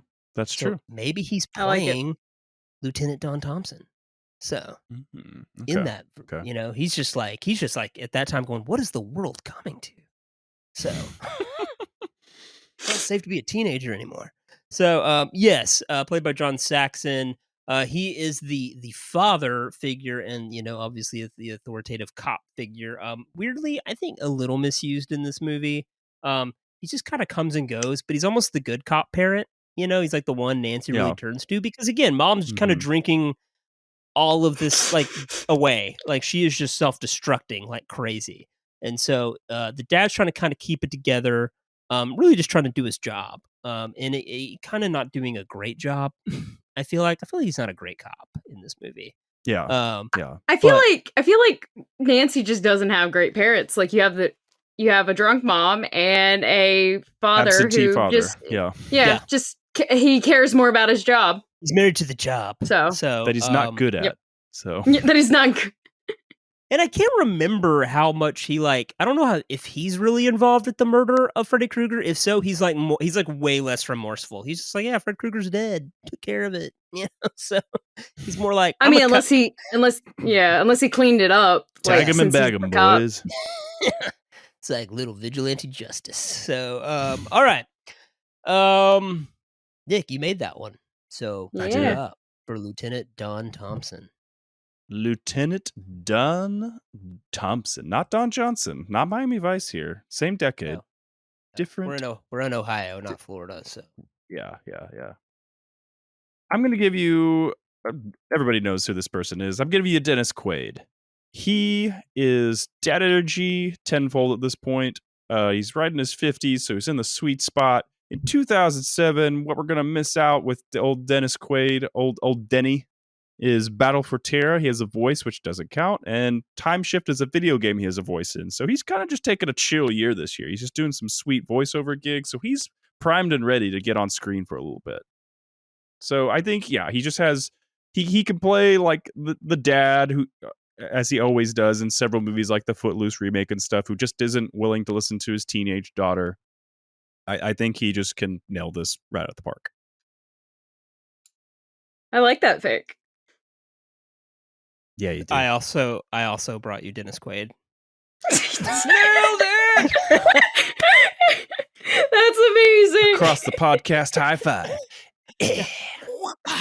So, you have knife fingers on. Ow! I've had these on the whole time. That's the Corey's first time wearing the Freddy Krueger glove. I honestly don't know how legal they are because they're real. Like, they're actual metal. Okay. So, You'll be able to defend your home really easily. I bought them off one of the guys that made them for the movie. Like, he still makes them, and so nice. Made them for one of the later sequels. So it was an impulse purchase. So remind me how this works. So we both picked it. So it's just a tie. Neither of us technically win. We just move on. Unless and I think it reverts back to who won before.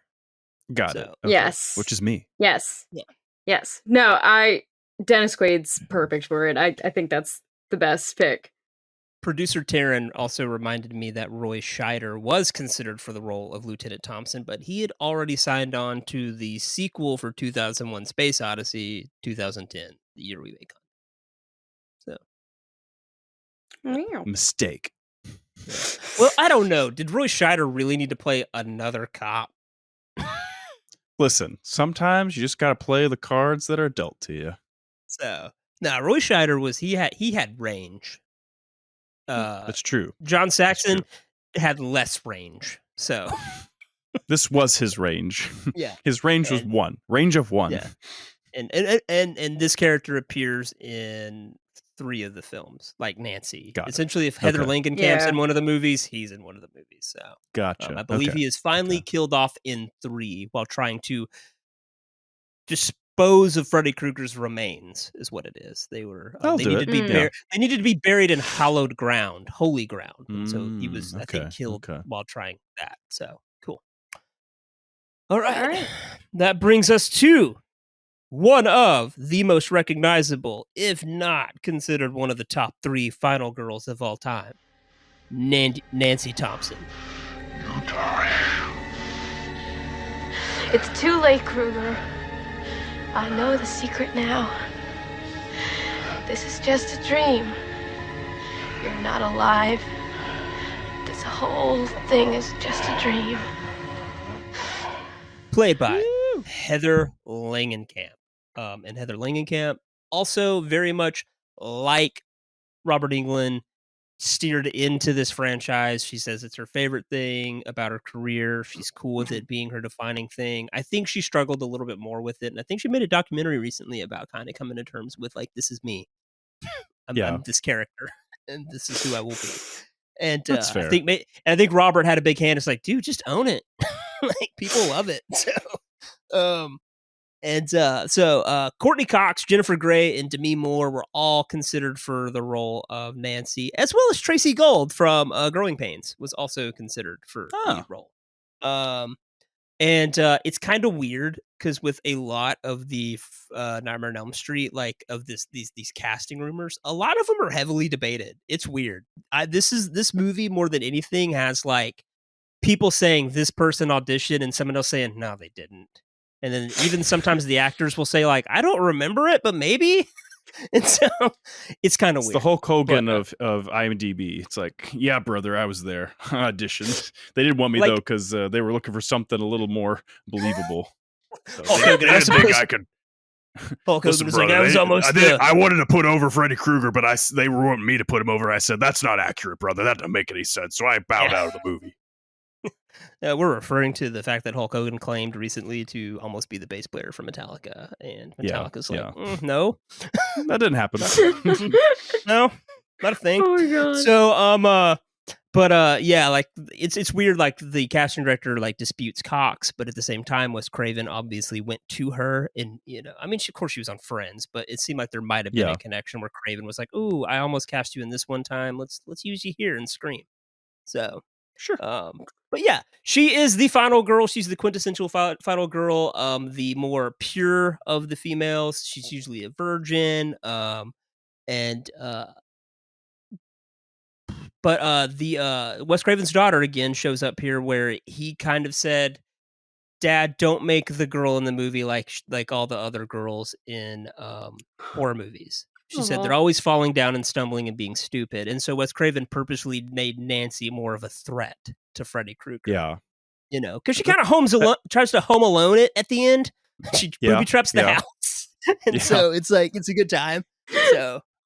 And it's also good that like, she's, that's such a, watching through some of those slasher movies of the 80s, it's just like everyone just trips over everything, and especially like the final girl. So it's good to give like some agency and some backbone and strength and strategy to the lead actress in this movie, where she's obviously like the one saying the sky's falling and no one's believing her that Freddy's alive and no one's really listening to her. But even at the end, it's her journey as like pretty much overcoming her fear and realizing like you're not even really real Freddy Krueger. Like you have no power here, basically, and he just you have no power over me.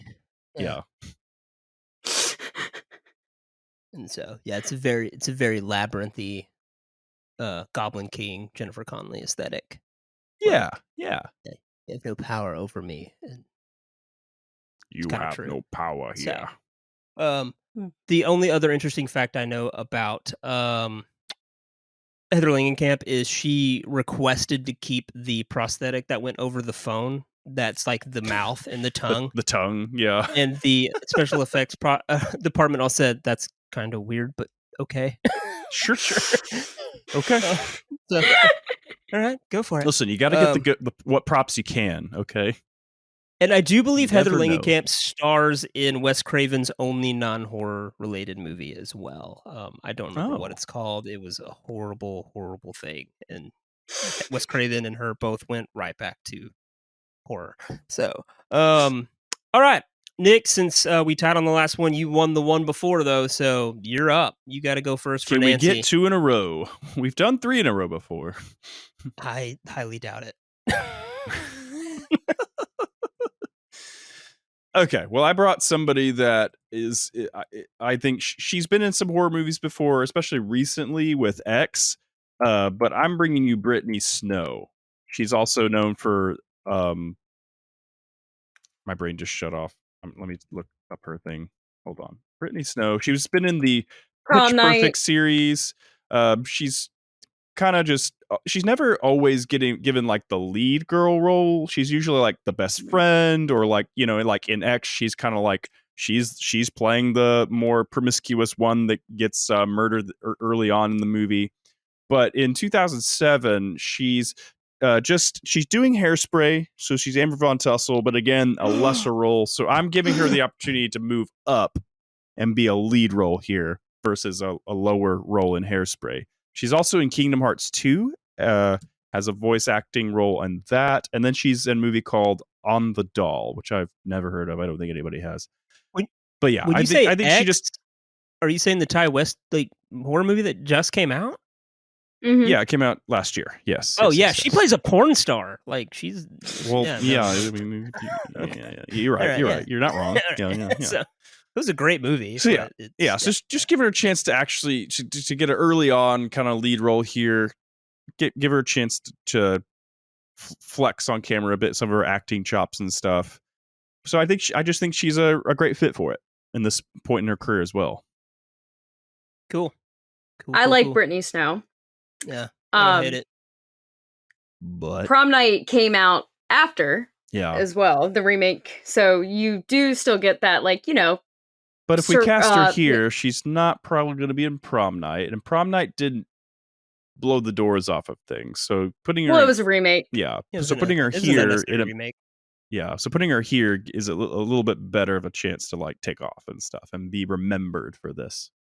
Sure, I was agreeing that I'm character was gonna. Yes, we're delving into it. Time travel's tough. Fight!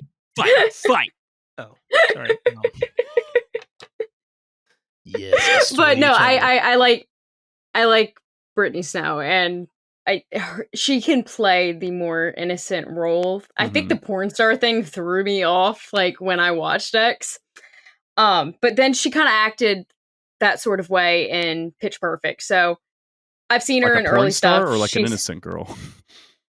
Not porn star, but she was very open. Like she could just be flirty, sexually open. A woman of the world. She was a senior confident. She was just very okay. She was very confident. Just she would walk into like a bathroom stall naked, like to Anna Kendrick, and it was just that was the type of character that she was. Okay, gotcha. Open, gotcha.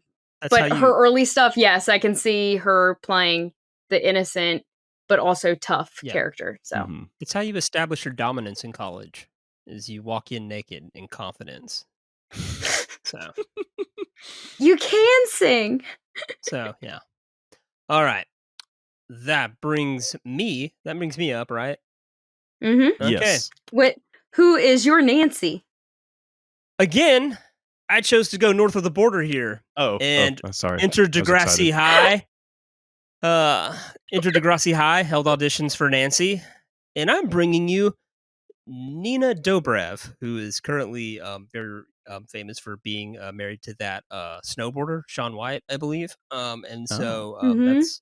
But she's had quite a career considering, in this post Degrassi kind of world. And so she was in 5 movies, though. One was a TV movie, but I don't know.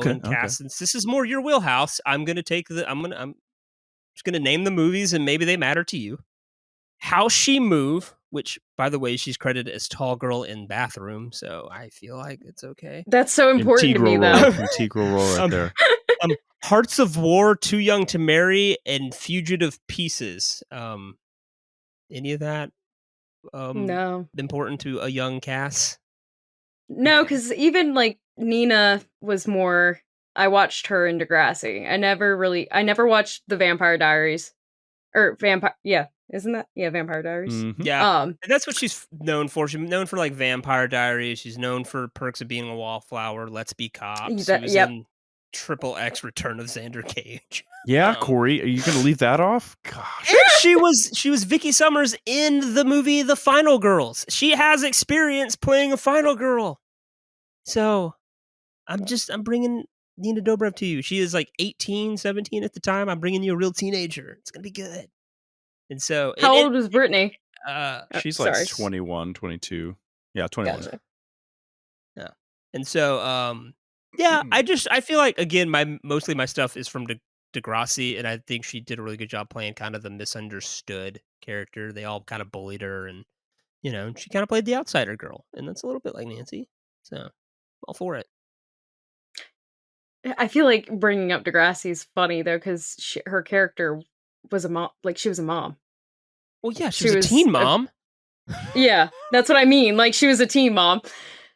But no, it's weird to put Nina in that like sort of innocent role for Nancy, because I feel like Nina always had this like little bit of an edge anytime I've seen her, and anything, because even like Perks of Being a Wallflower, she was like still a little like, I don't want to say the word snobby, but just kind of like being that like big sister and just being like a little bit of an ass, but still showed that caring side when, oh God, when he called. I don't want to get into that movie right now, but I am gonna lean to Brittany Snow. Gross. Only because I feel like Brittany Snow really, do I have her a power career up? Can I is stop weird. this from happening? Can you stop it I from feel like happening? Yeah, I was like, do I have a What? host power up I can use or something? Can I make No, one that's up for the right for the now? full team. That's all. No, you But can't. can I make one up? Oh, okay. All right. No, I don't know no, how much that's not how this power works. I don't know how much power I have. but I want to see Brittany in something like that where it's not Prom Night, and even like the movie Would You Rather later on. Like that movie was decent, but it's not like a known movie from others. Like a lot of people don't know what that is. So I think if you do, like, you put her in this role, people are gonna go, oh, like that's Brittany. She's like, or that's Brittany Snow. She played Nancy. So I don't know. I want to give her a better career for her. Yeah, for her Scream Queen, I guess. There you go. Thanks, Cory. Cory has raised a particular finger on the Freddy Krueger glove. We will not describe which one in particular. We'll let the audience use their imagination. I would say we're a as we transition into the final podcast, round. But we said porn star at least 4 times in the last 10 minutes. So You said porn family star. friendly we are. I was being Cass said it too. discreet about Cass it. said it too. You're both all right. principal's That brings office, us. both of you. That brings us to Fred Krueger, later to be known as Freddy Krueger. Come to Freddy. Very, very, very, very, very famously played by Shakespearean trained actor Robert Englund. There's some pretty interesting casting stuff around Freddy Krueger as well. A lot of it is heavily disputed and debated. There is literally like makeup tests floating around that people claim is for David Warner, who is famous. He's in Titanic. He's in Ninja Turtles 2. He's a pretty big character actor. He played the scientist in Ninja Turtles 2. He was Billy Zane's henchman in Titanic. Got it. And they claim these are makeup tests, that he was originally attached to it. But there are people like the makeup guy for the movie said 100% I makeup tested David Warner. David Warner himself has said, like, I don't remember it, but maybe, he's like, he's like, it worked out for the best. It's kind of like later in life when he's old. He's like, I don't know. I've been in a lot of movies. Maybe I auditioned for something back in the 80s and stuff. And there are people who claim like, no, he did. And other people are like, no, he didn't. And then there's also rumor that Kane Hodder, who would go on to play Jason Voorhees and be the actor most associated with Jason Voorhees, was an early contender for Freddy Krueger. But that's because Wes Craven initially was just going to copy the Mike Myers, Jason Voorhees kind of formula with Krueger and just say, we're just going to have a stuntman. He's not going to talk. And it wasn't until later that they said, no, we'll give him like more of a personality. And, and they actually reached out. They wanted like an actor instead of a stuntman. And so, and then it really would have made Freddy versus Jason not so interesting. Been more of a Kong Godzilla kind of thing. Yeah. And then again, disputed, but there are rumors that Robin Williams was even up for the part in 1984. So once they went towards the actor, when they were looking more for an actor, Robin Williams at the time again came out of the Royal Albert Hall Shakespearean theater, world. And he grew up in California. He was a surfer, decided to get in the acting, went overseas, studied, and he was on a TV show playing an alien named Willie in the show V when he was cast as Freddy Krueger. So, and kind of changed his life because that paid the bills for the rest of his life. So, he very much, very, very, very like notably hated the makeup process, and he claims he used that in a lot of the like acting of the character. Like he was just usually by the time he sat through the makeup for hours and hours and hours, he was just really pissed off and like would have gladly stabbed someone. And so it's like he says he Christian used- Bale in Batman Begins. Yeah. Yeah. So he's pretty much like, I was mad by the time I got on set because I just sat in the, freaking makeup chair for 4 hours, while someone just glues stuff to you. And so said he used that a lot. And so that's good. Cut himself the first time he put the gloves on. There's a lot of lore out there for old Freddy Krueger and Robert Englund. So, wow. Claims to recently that he is retired from doing it. He like put the makeup on one last time for a random episode of The Goldbergs, and he said that's the last time he'll ever do it. So, oh yeah.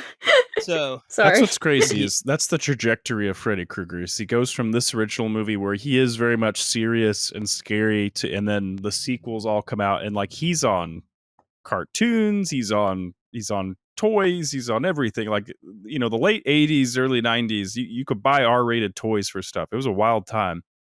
But for him to pop, it's not weird for him to pop up on a family TV show. He had a doll, he had lunch boxes, he had cereal, he had a 900 number, he was in music videos. There was a Freddy Krueger TV show that he kind of hosted, like the Crypt Keeper. And so it was wild. Like, and this was while the movies were still being made, that he was essentially transcended being this serial child murderer to being like this mascot for pop culture in the 80s. Yeah. So, and that's the shoes we're trying to fill here, folks. So, okay. Again, good luck. 2010's movie was not well received because they moved away from Robert Englund, and we're going to try to give you the same thing here. And thank goodness Nick won and has to go first. So yes, thank goodness I won. Yes, that's definitely the energy I have right now. No, I feel pretty confident in mine. I feel like I found a good pick. People will know him from a particular trilogy of movies, and it's funny that Cory brought them up earlier. So I'm just gonna come right out and give Cory a taste of his own medicine. You tried to kill Lord of the Rings. Well, I'm gonna use Lord of the Rings to kill you. Thematically on this episode, not actually in real life. But Andy Serkis is who I'm going to throw at you. This year, he is just doing mostly voice work. He's in a game, if people remember it, called Heavenly Sword.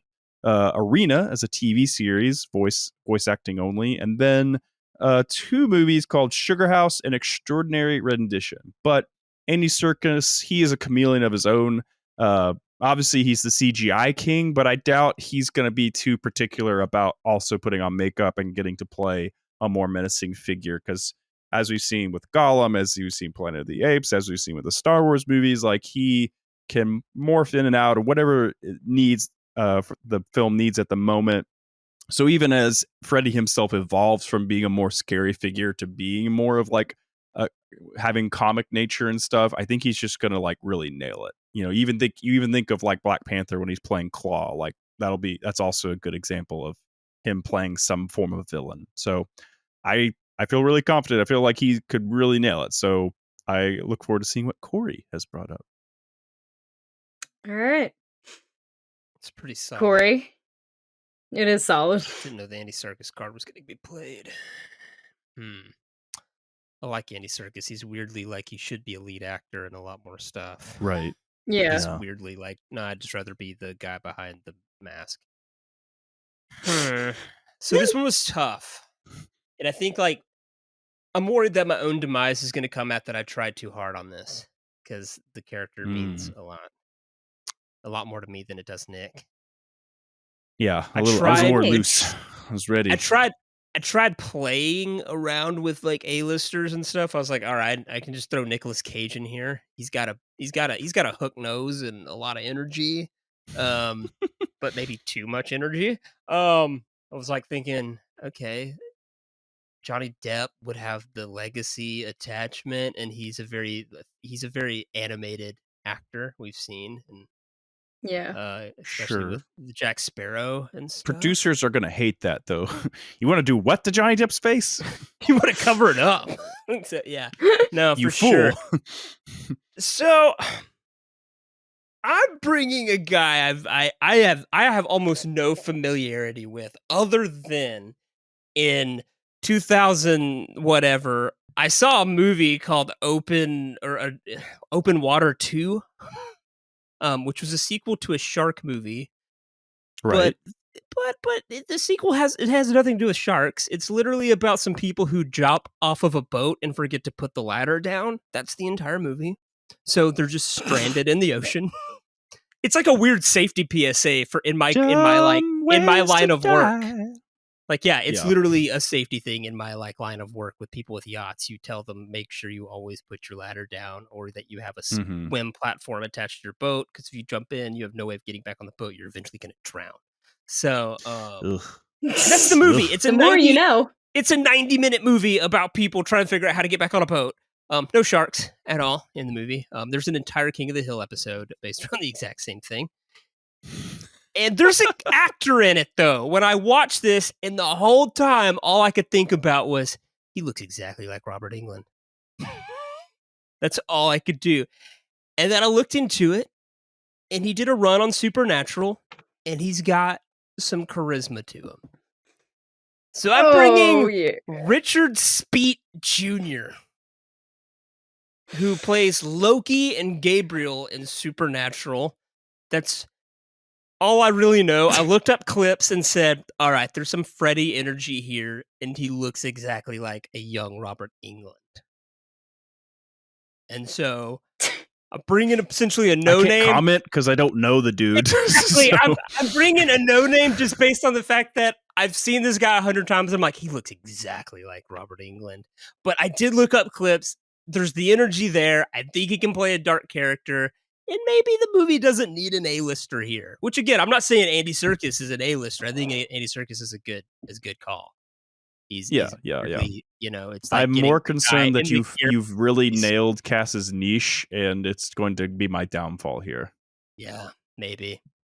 It was between him and an actor named Jason Clarke, who's more recognizable and looks like a more handsome. I know Jason Clarke. Yeah, a more handsome Robert Englund, but I just thought maybe I don't want a handsome Robert. I just want a Robert Englund. Corey, they're wearing makeup. You make them uglier with the makeup. Sorry. I had both these names written down, and I finally just said whatever. I'm gonna if Richard Speet Jr.'s ever gonna end up on our podcast, this is it. This is his only shot. This is the moment. This is his only shot. This is the only time he's ever coming up. Okay. So fun fact, I've gotten 2 cameos from Richard Speet Jr.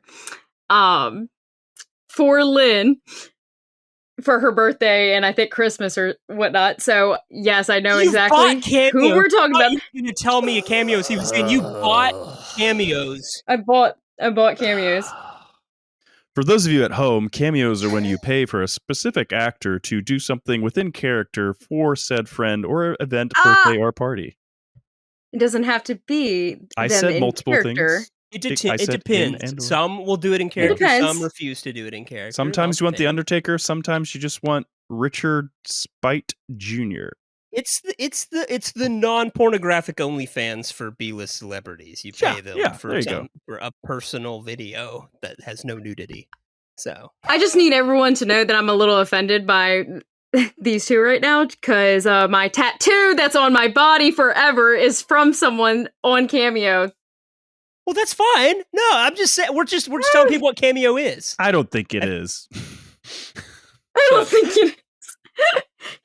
Gosh, I was hoping you were telling me you had a tattoo of Richard Speet Jr. on you. I was like, oh, I've won it. Totally. I was like, nailed it.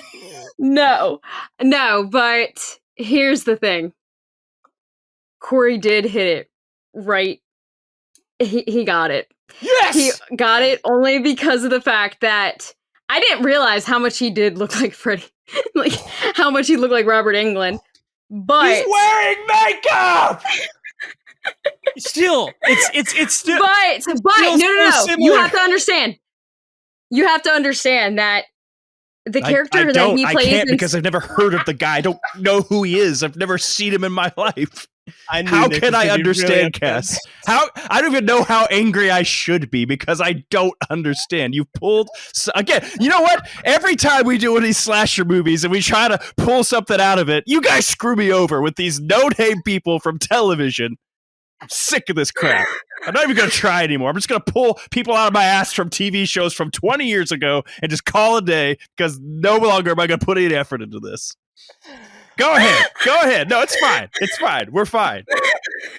Oh my God. I'm afraid to talk. He interrupted me 20 times.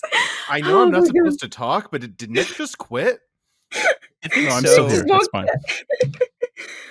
Oh my God. You say that though, Nick, but you have to understand, you have to watch the seasons of Supernatural. It's not my fault that you didn't watch Supernatural. I don't actually. I don't have to watch Supernatural. That's the thing. would like to. Then don't complain. I would like to point out. I will complain. Yeah. I would like to point out I haven't seen any of Supernatural other than the clips I looked up for this actor just to make sure he had some sort of range. Well, and I don't know. I feel like with him, he's the character that he plays in Supernatural is humorous. He's just very like unserious, but can be like a little bit like scary in a way because you're not going to trust him. You'll trust him, he'll pull you in, but I got the charismatic villain energy from him in the clips I looked at. Yes. And I understand Nick's frustration right now because it's the second time that it happened.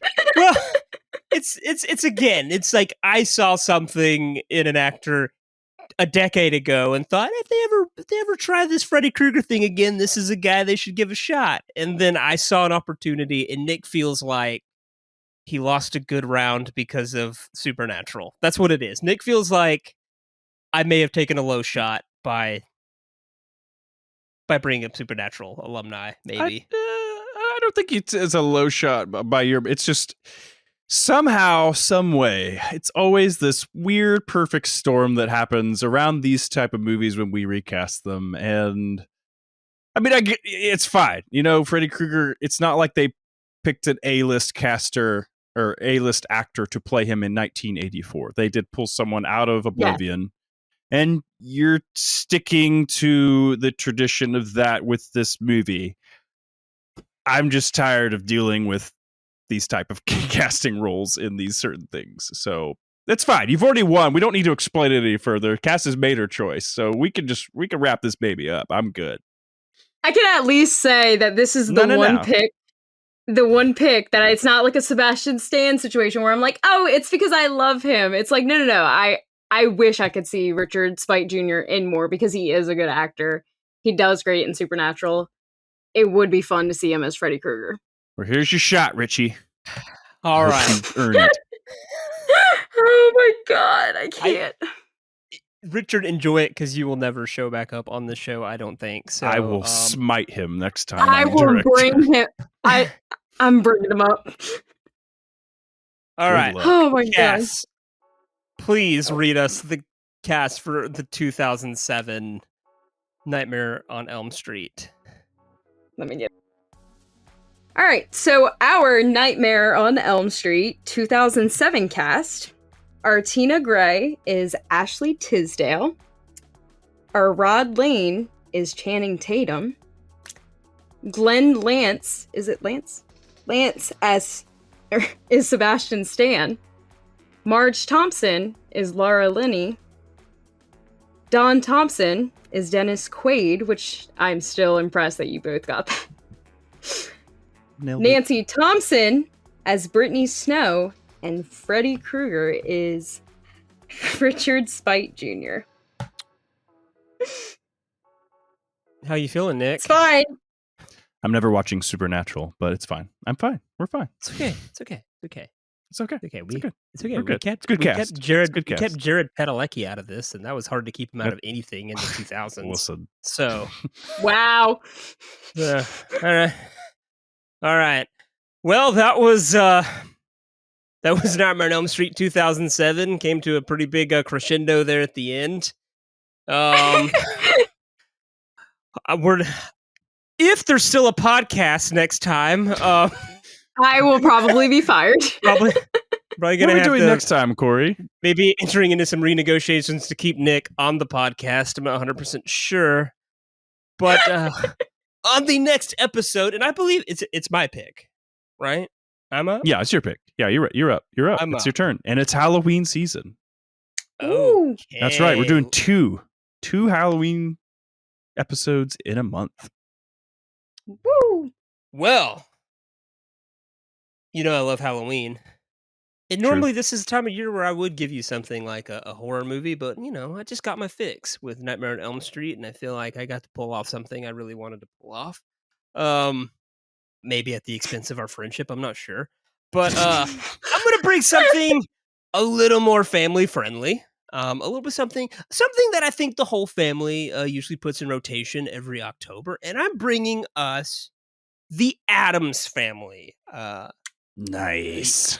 I believe 1991, Wow. the Raul Julia, Christina Ricci version from the early 90s. I'm bringing that, and we're going to take it back to 1981. That will actually round out the 80s. Okay. After this, we will have gone to every year in the 80s. So Nice. ticking that last Filling in box off. all the gaps. We're Nailed it. going into uncharted territory here is what we're doing. And so that's what we'll be doing next time. Ash will be joining us, and you, Nick and Ash will be pitching me cast list for a 1981 version of the Addams Family. And so please join us next time. Hopefully Nick will be here. Well, we're gonna have to pay him more probably, but Probably. Yeah. Decent. Cass, his contract expires tonight. This was a horrible time to piss him off. Yeah. Gonna come in hard with his lawyer today. So our producer asked, "You're getting paid?" Yeah, we pay you in love. Yeah. Pizza Not parties. the Will Poulter. You guys are getting paid. Anyways, please join us next time for Addams Family. There will be some mini-sodes here in between. Go to social media to see the announcements of the mini-sodes and what those are. That's why you should follow us on social medias. We have a lot of mini-sodes, and that's where we show you what those are. We're probably going to start cameos now. That'll be fun. No. Okay, listen. No. We're not. We're going to start cameos. But please join us next time. I hope you enjoyed Nightmare on Elm Street 2007. And until then, say goodnight, Nick. Good night, Nick.